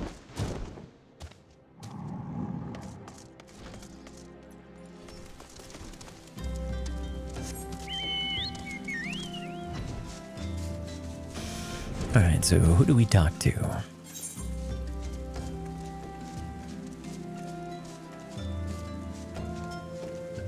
I thought we were going here. Right? Oh, it's the red spot.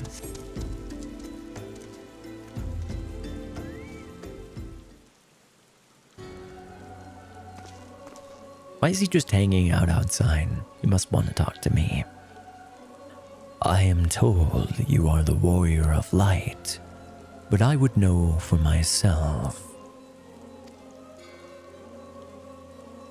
I shall walk north, and you may choose to follow.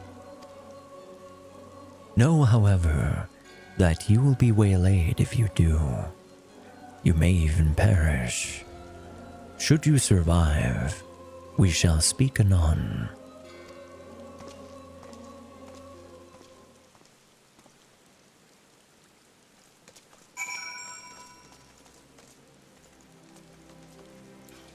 Alright, so I guess I'll stalk him.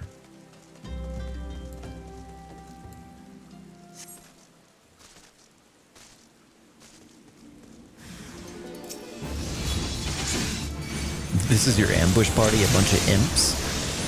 Weak sauce. Not impressed.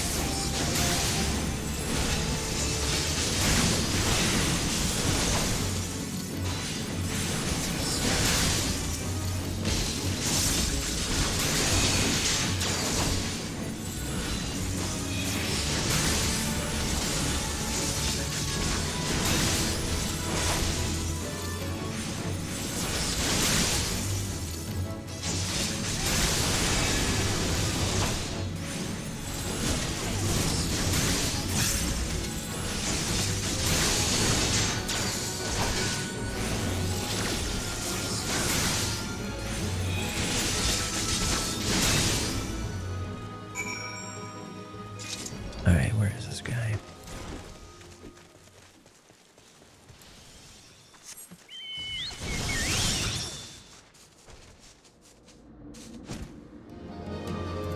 Ah, this is better.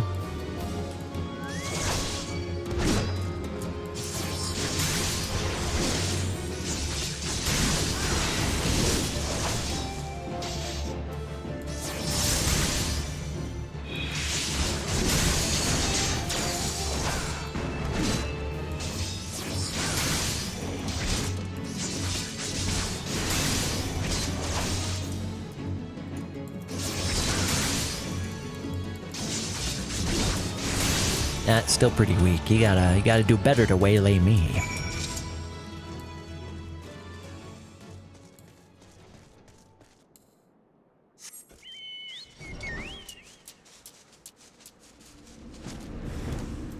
So I'll do 2 of them.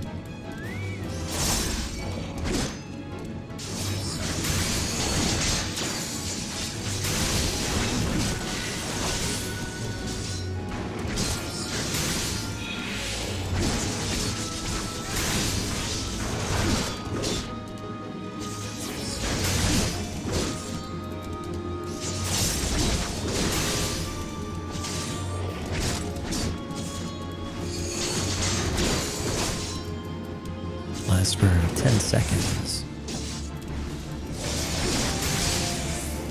It's a long ass cooldown though.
Remarkable, truly remarkable.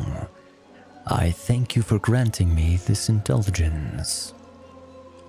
None save he who bested La Habrea. What just happened?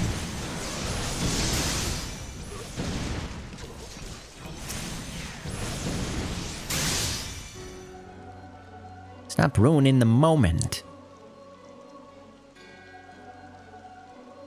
Yeah. None save he who bested La Habrea could endure such an examination.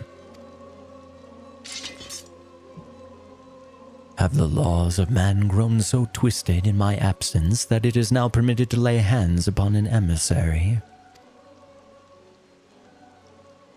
You bore witness to my audience with the antecedent, did you not? Then you know I acted only in self-defense. I realize the same cannot be said of La Habrea. Even amongst his brethren, he is considered unique. Nevertheless, I cannot wholly condemn his misdeeds. For through them we discovered you, one so strong in the gift that he could cast us out.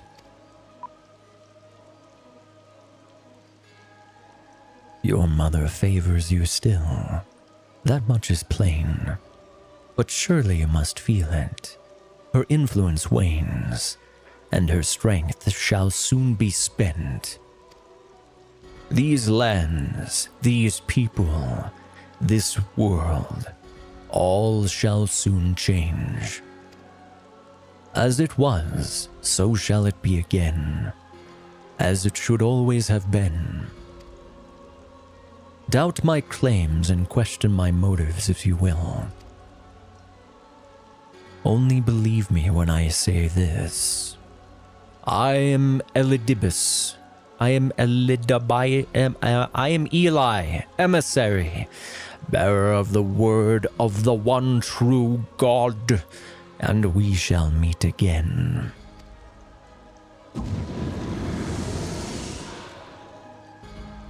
So he's like a satanic missionary.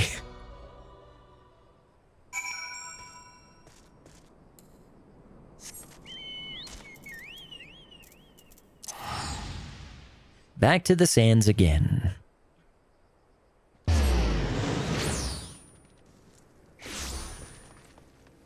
Valkorian, good to see you. You are young Valkorian.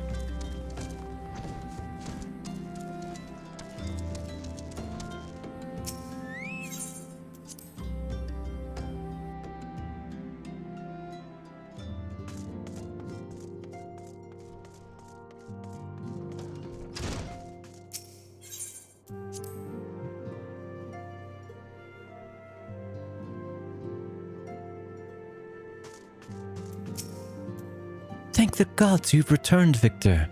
After you left, I began to worry that I might have sent you to your doom. I take it our visitor proved elusive? Beg pardon? He was waiting for you? What did you do? What did he say?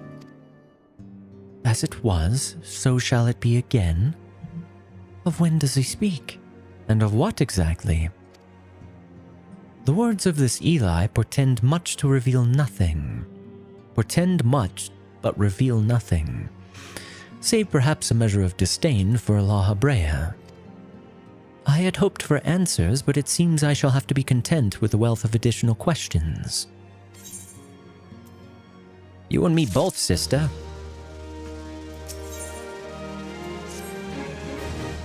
Let us set aside the matter of the Asians until after we have completed our move to the Rising Stones. The Rising Stones. I guess it's not called the Dropping Stones.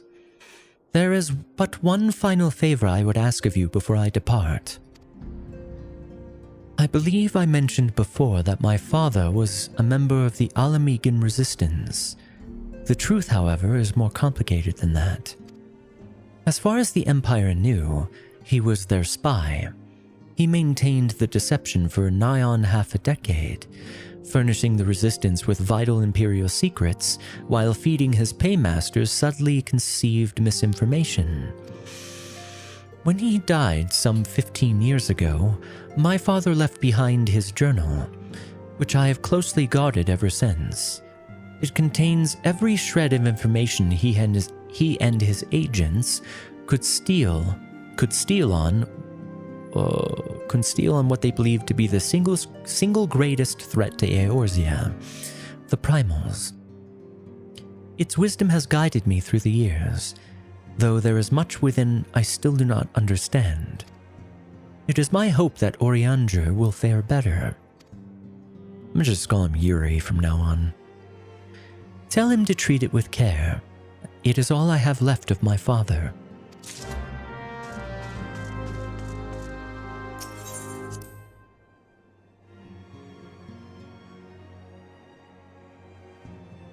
Hey Yuri, would you like a piece of Minfilia's father? Want a piece of Min's father? Here you go.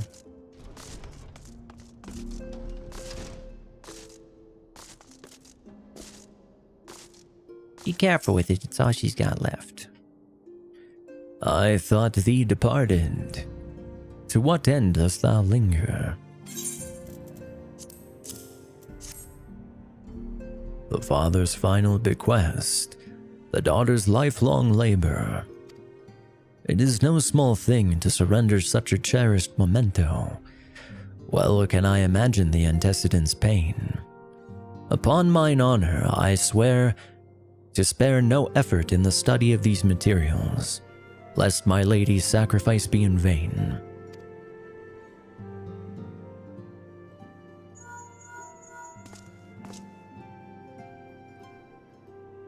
Victor, this is Minfilia. Forgive me, but I could wait no longer. I have departed for the Rising Stones. If you have yet to... Once you have given the journal to Yuri, I bid you come to the 7th Heaven in Revenant's Toll. Why couldn't they name our hideout 7th Heaven? Totaro will be there to show you inside our new headquarters. Oh, I guess it is inside 7th Heaven. Assuming that and why the fuck would they call it the Rising Stones, though? That's the dumbest name. Assuming you have already attuned to it, you may wish to make use of our new Aetherite in Revenant's Toll. After all, it is right on our doorstep. I'll make it a favored destination. What's this quest? Yuri wishes you to speak with you about the royal return of good King Moogle XII. Amongst Moogle kind, the legend of good King Moogle Mog XII doth tell of a wise and magnanimous ruler. Alas, the entity thus summoned put the lie to this imagining with his brief and decidedly unpeaceful reign. It was most disturbing for me to learn, then, that the Moogle's Guard have once more succeeded in placing their manic potentate upon his thorny throne. Methinks the agents of chaos doth lurk in the shadows of this deed. Only within the Asian's guileful intervention could they have called the king back from the aether with such haste. As ever, it falls to thee, the blade born of light, to banish the Paragons' dark ambition from our realm. The 12 only know what dire power doth corrupt the savior of these gentle forest folk. Thy name hast been called, Victor. The more moderate faction of the Moogles hath joined with the Order of the Twin Adder in an effort to open thee a path to the good king's domain. I bid thee make haste to the Adder's Nest, and once more pledge thine aid in deposing this royal myth made flesh.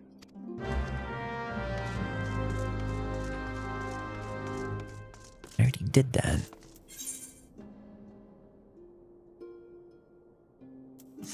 Anyway, I'm gonna untrack that.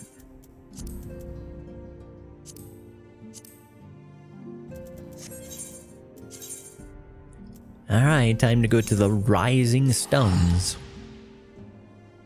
Dumbass name.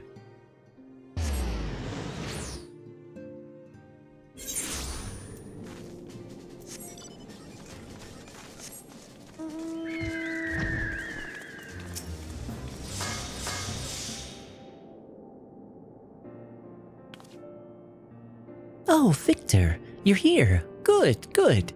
We were all wondering when you'd show up. As I was just telling your restive receptionist here, I'm pleased to inform you that all the documents have been prepared and all signatures signed. The Rising Stones is officially yours. Splendid.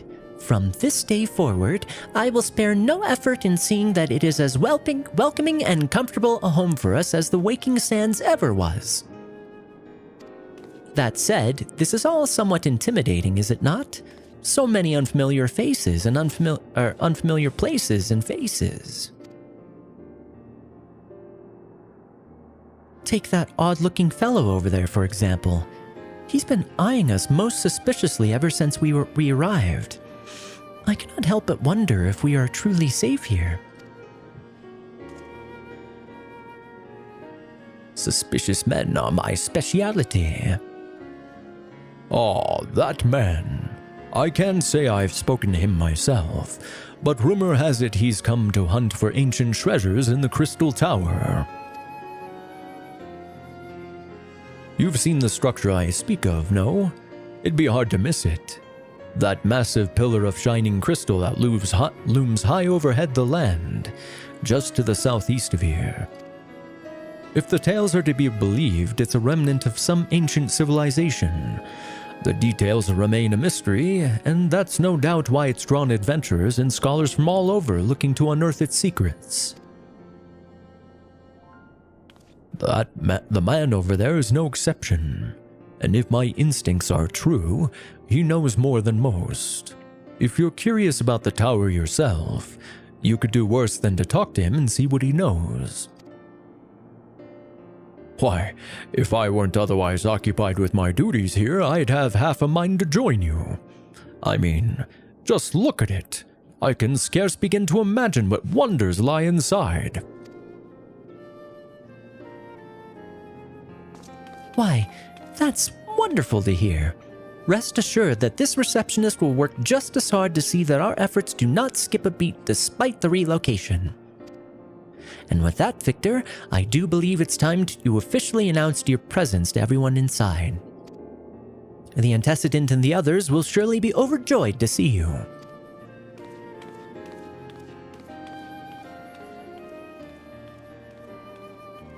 And nice new digs. It's okay. The Crystal Tower Quest series is now available from the Outlandish Man. In order to progress in the main scenario, you must first complete certain quests in the Crystal Tower series.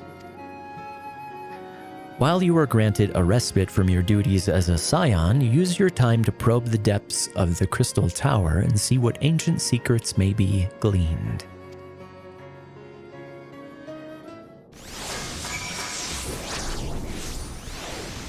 Chinkontong, chinkontong.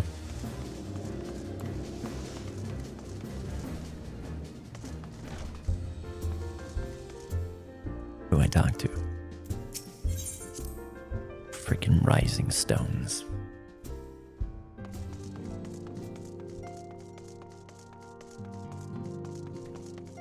Avenor. I guess he's still one of us.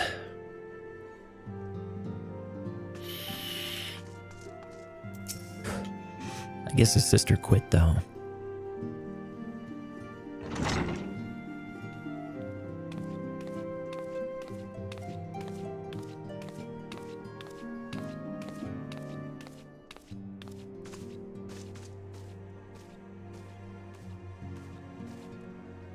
Well, it certainly is spacious.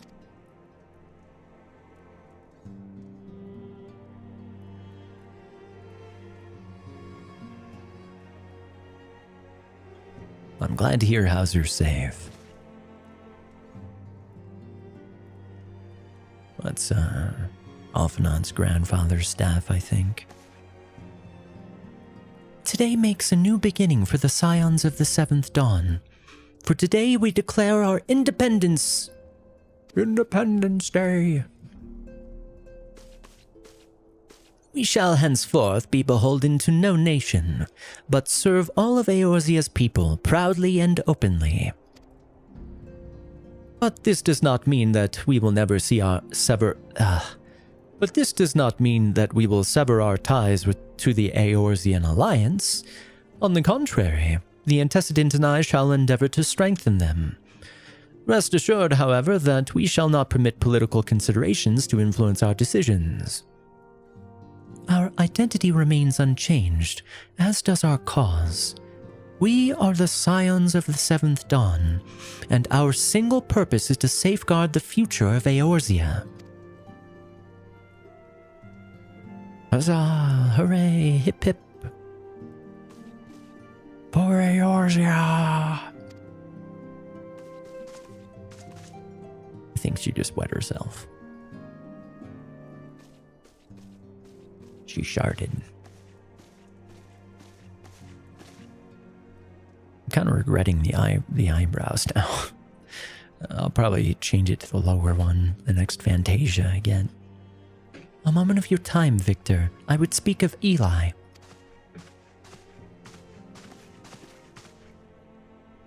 Pardon the intrusion, my lady, but the matter which bringeth me here will admit no delay.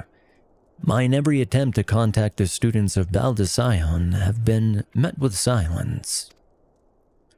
No one will respond? How odd. Allow me to try.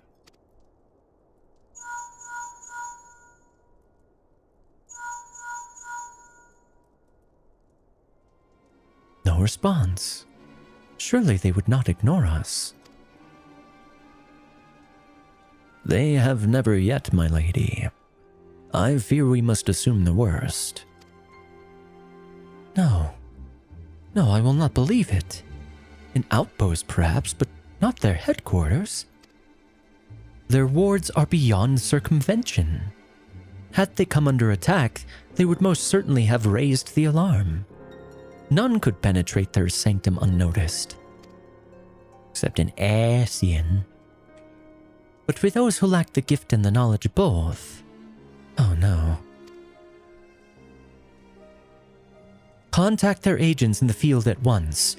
If aught has befallen the students of Baldassion, they may know of it. Though the thought of it pains me, until such a time as we have evidence to the contrary, we can but assume the worst. Accordingly, we must needs seek another source of information on Eli. It is possible that others in the homeland are possessed of such knowledge. Be fairly warned, however. They are unlike to yield it unconditionally. Do what you must. Yet another unforeseen and unwelcome development. What could be next, I wonder? A visit from a crimson-clad Ascian, perhaps? Or Ocher? Or Puce? Ochre. They just spelled it weirdly. And which of our allies will then fall silent? For a time, I thought we had gained the upper hand.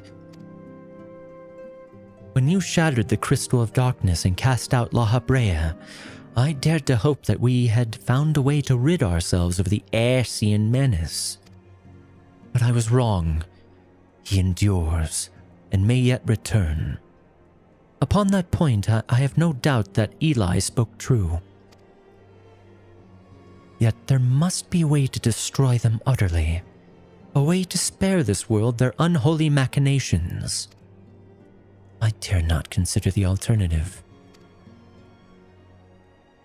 There are forces at work we do not understand, Victor. I discern them all around, in disturbances too great and too numerous to be dismissed as mere coincidence. Doubtless the paragons are involved, but how and to what end is far from clear. I know not what will come, but I do know that we will rise and meet it as one, as the Rising Stones. Are you the one who named them? Ah, my stalwart hero. Your face is as a picture of resolve. I know that you will be ready when the time comes. With luck, however, that will not be for a while yet. Pray return to your private affairs with my blessing. Should anything arise, you will be informed.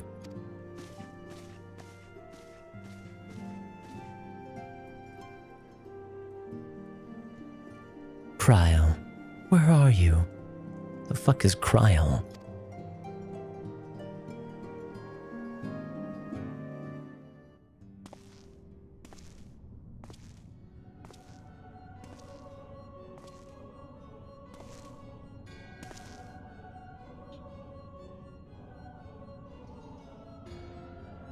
Your intercession was not foretold.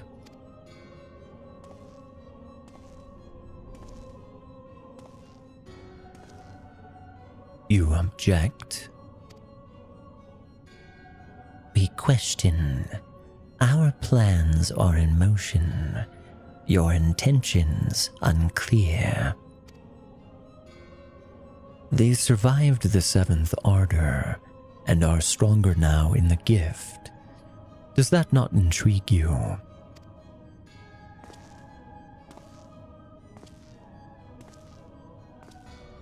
No, it does not.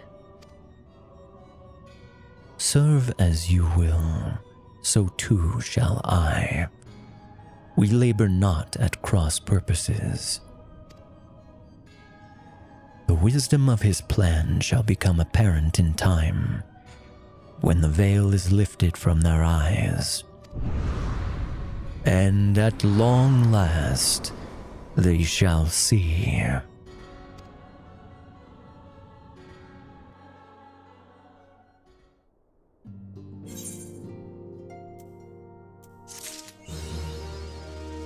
Bing bong!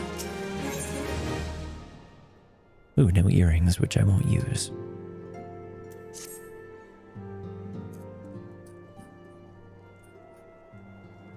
Truly, there is no rest for the weary. Scarce had I begun to make myself at home when I received a request for assistance from Amagina and Sons Mineral Concern. It would appear their storehouse in Horizon has been the target of a series of covert robberies. Minor as they seem in isolation, occasional discrepancies in the manifests were long dismissed as clerical errors. It was only during the concern's annual audit that a pattern became apparent. Significant quantities of crystals, and only crystals, went missing. I need hardly tell you what that may imply.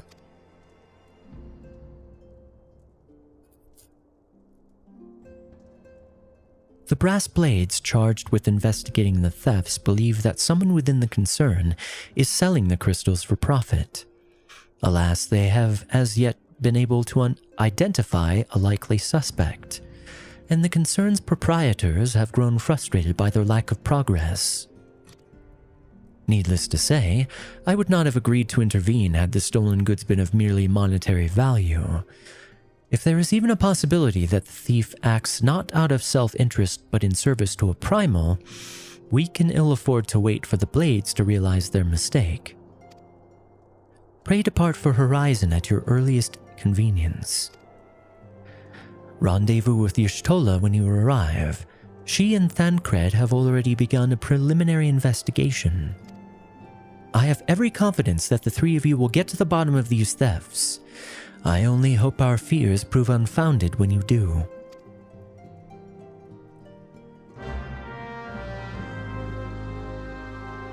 Alright, so now we go to, when are they going to start voicing these things? Am I even in the expansion yet, or is this still vanilla, like after main campaign content? I don't even know. I do not know. I do not know in this hole.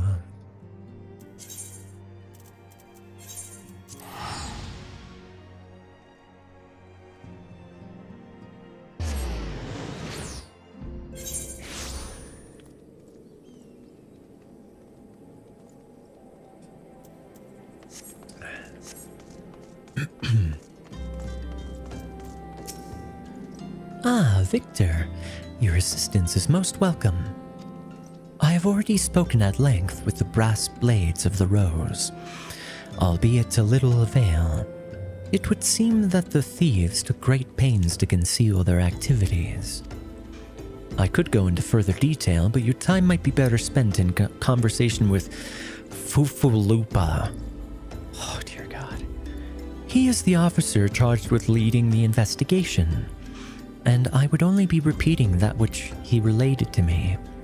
If aught eluded my attention, mayhap it will not elude yours. Alright. I'll speak to your Papa Lupa guy. Or Fufalupa.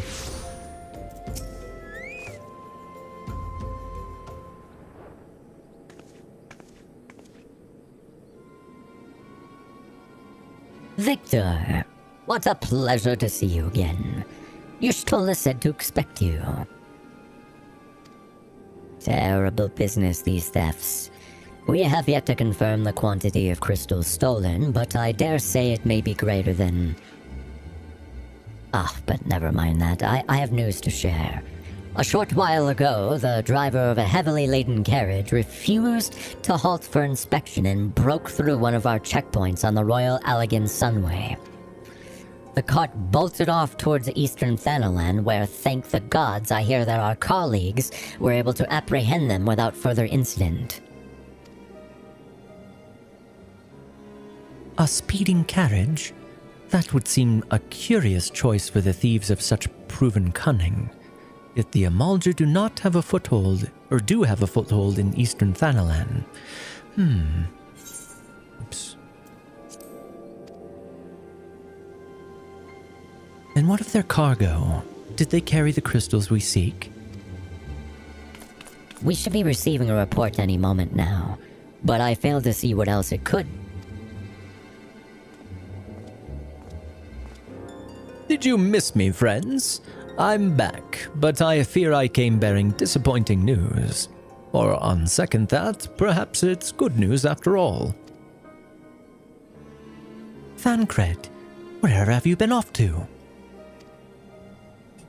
I figured you had everything under control here, so I just took a brief excursion to the east to check up on our Amalja friends.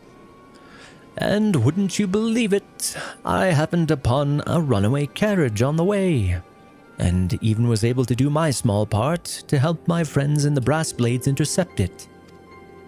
In all my years, I have never seen such a prodigious quantity of somnus. Somnus. The Blades were calling it one of the greatest hauls they had ever seen. The stolen crystals, on the other hand, were nowhere to be found. Is that so? Alas. I suppose we have no choice but to resume our search elsewhere. We should reassess our options as well. Come with us, Victor.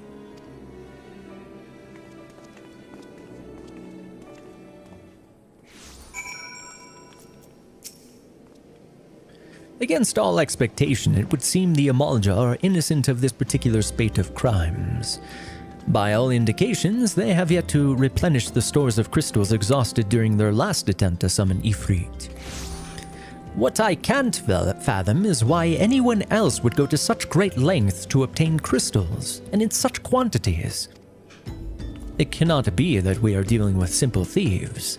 If their motives were profit, why would they limit their trade to crystals alone? Plainly, we are missing something. While you think of what it might be, I shall inform Yuri of our progress, or lack thereof.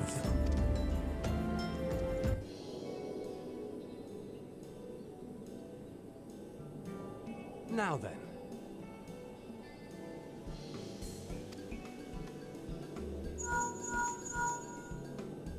Tis I. The situation may be more complicated than we anticipated. Why are his teeth black?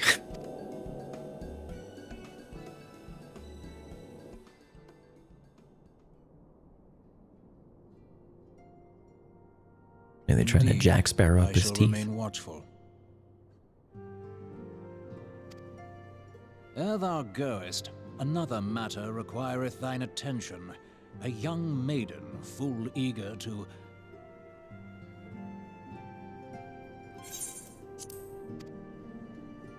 Wherefore I wish the inquirest thou voiced of her ones would fairness? auto-advance. Ugh, very well. Be she damsel or devil, I shall direct her steps to Revenant's Toll.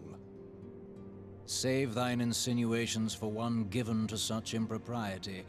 Thou shalt not find me amenable.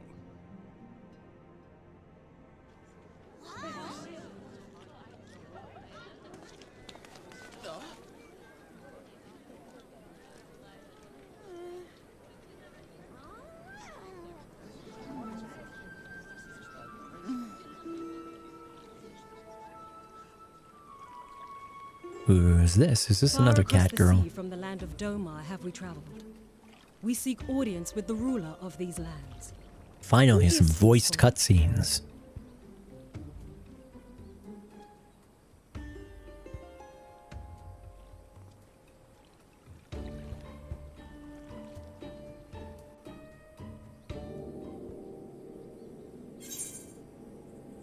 Alright, well, this is useless. I'll take the Allegan.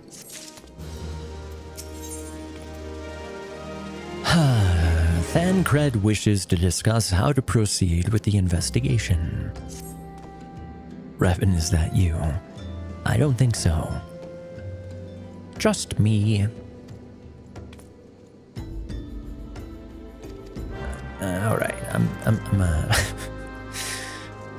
Alright, so we're done with this for now. Actually, we'll see what this guy right next to us says.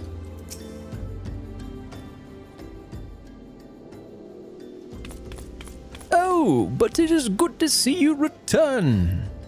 I have given some thought to the matter, and I have just hit upon the most fucking name. Calm yourself, Fufulupa. What is this disturbing possibility of which you speak? I was contemplating as to how the thieves' activities escaped our notice for so long. And then it came to me. What if there is someone among our own ranks conspiring with them? A traitor in our midst. This just now occurred to you? Even Minfilia said that you were investigating possible collaborators. But there was no one who was, suspected. No good suspects. It would be most unfortunate if your fears proved to be founded, Fufulupa. Indeed. If, for reasons of security, the concern decided to transfer the remaining crystals stored in Horizon to another location, their plans would be discovered the moment the Brass Blades were informed. It's someone in the Brass Blades. It's not someone in the mining concern, probably.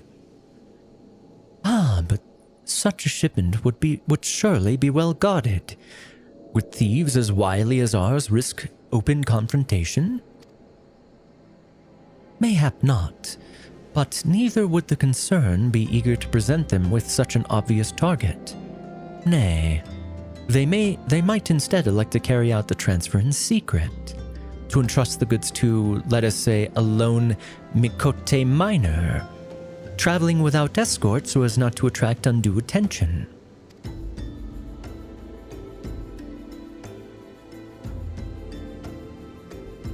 But who? I see. Yes, the concern may well elect to do that. But to travel with so much cargo would be a strenuous task indeed. And this miner would certainly need to rest upon the way. Mayhap north of the bridge to Hammerlair? Hammerlair. Mr. Humperfaster, I'm trying! A fine spot for a rest, would you not agree, Victor?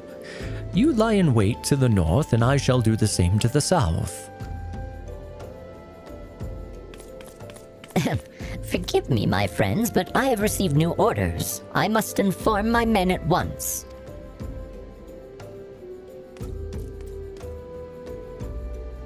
It's so funny seeing little hobbits Shamshir.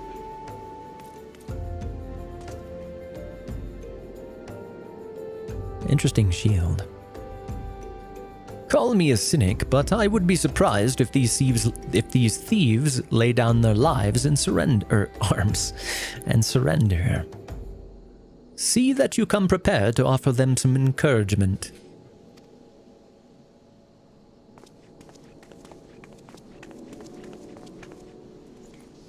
All right, so we'll pick that up next time, but next stream won't actually be Final Fantasy XIV.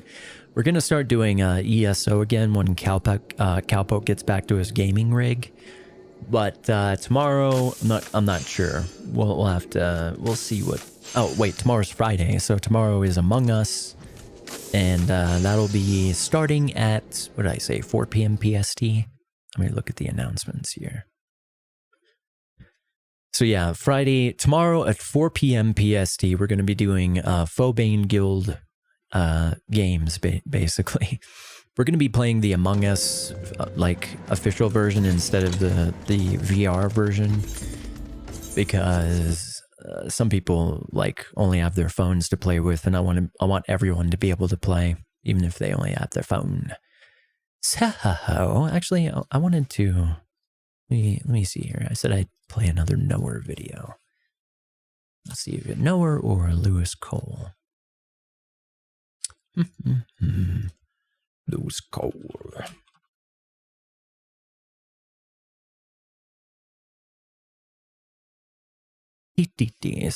Story of Pilot.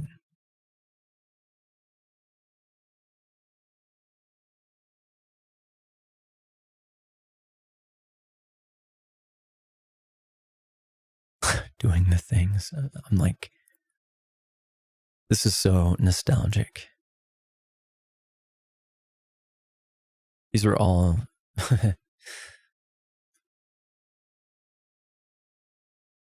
right, this is a pretty good one.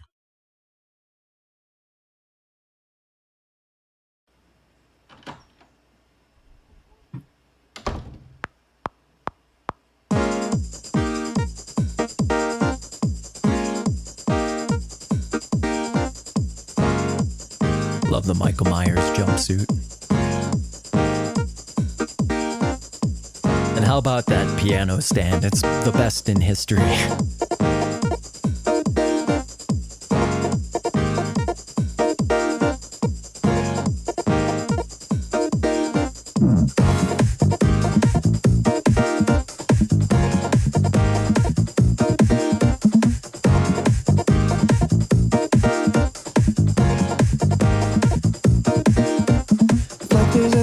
What's up? I would rather fuck it up. Easy, safe, and use with us. I would rather fuck it up. Fuck this asking news. What's up? I would rather fuck it up. Easy, safe, and use with us. I would rather fuck it up. I don't know what I'm doing, but I want to live. I don't know this is basically my theme song. I don't know what I'm doing, but I want to live. Yeah, yeah. Life is asking news. What's up? I would rather fuck it up. Easy, safe. I would rather fuck it up.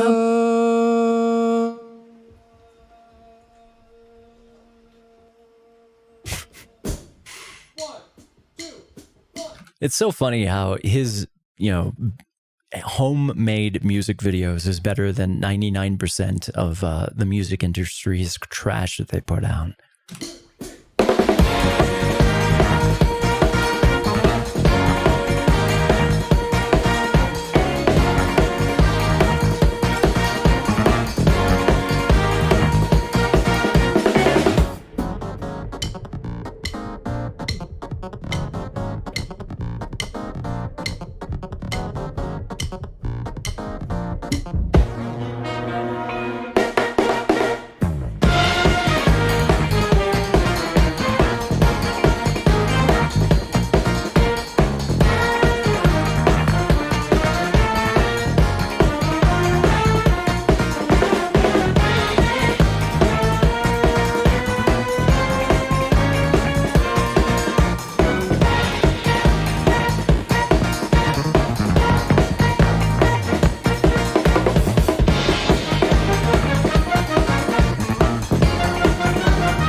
Microphone on a broom handle. Take that chance all day long, fucking up so fucking strong. Take that chance all day long, fucking up so fucking strong. Take that chance all day long, fucking up so fucking strong.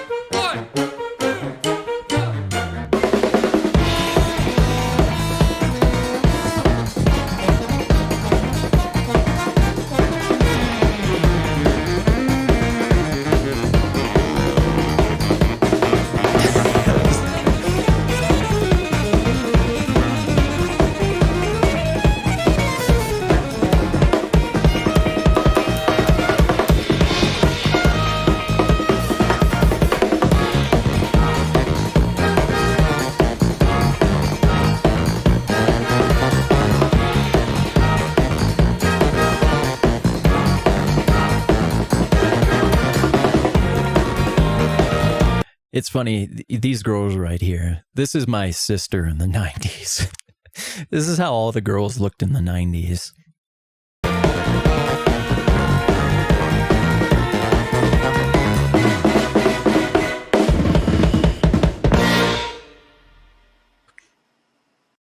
Lewis Cole.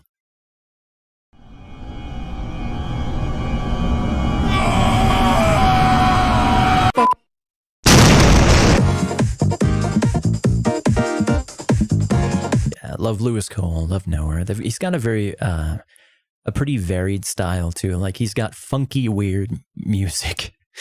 Like he's got this type of funky, weird style, and then like more sort of mellow, angelic singing style. He's very innovative and unique.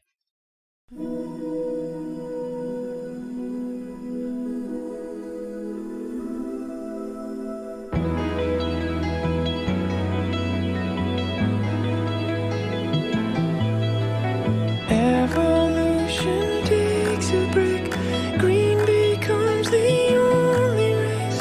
Freedom fades so far away, and the grim we don't care how much you make.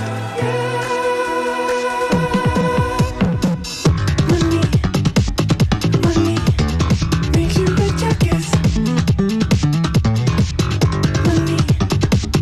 Money turns I know into a guess.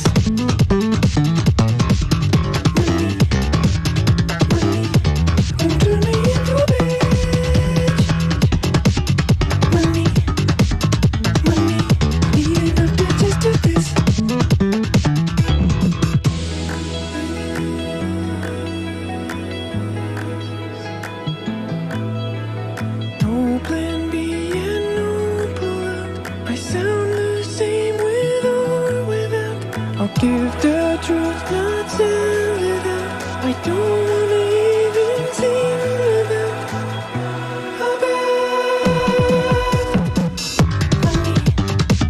That freaking bass though. I love that type of bass. That sound.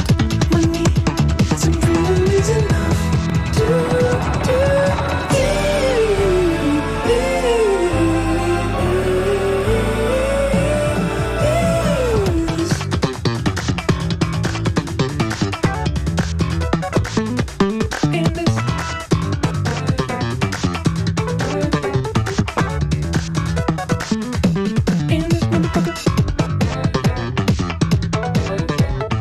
Man, I love funky bass lines.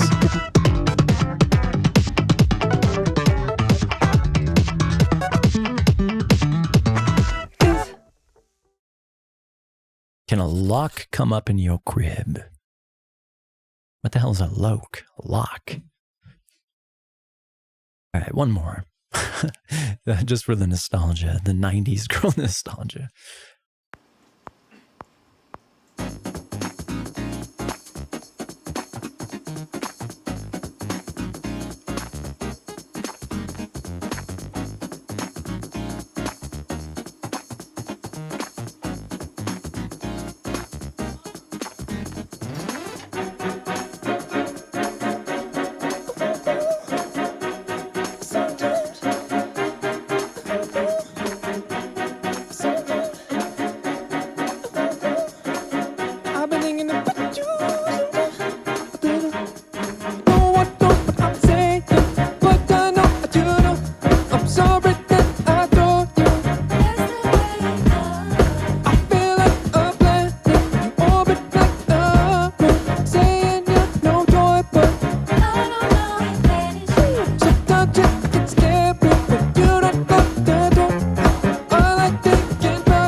Yep, better live music than most mainstream music productions these days.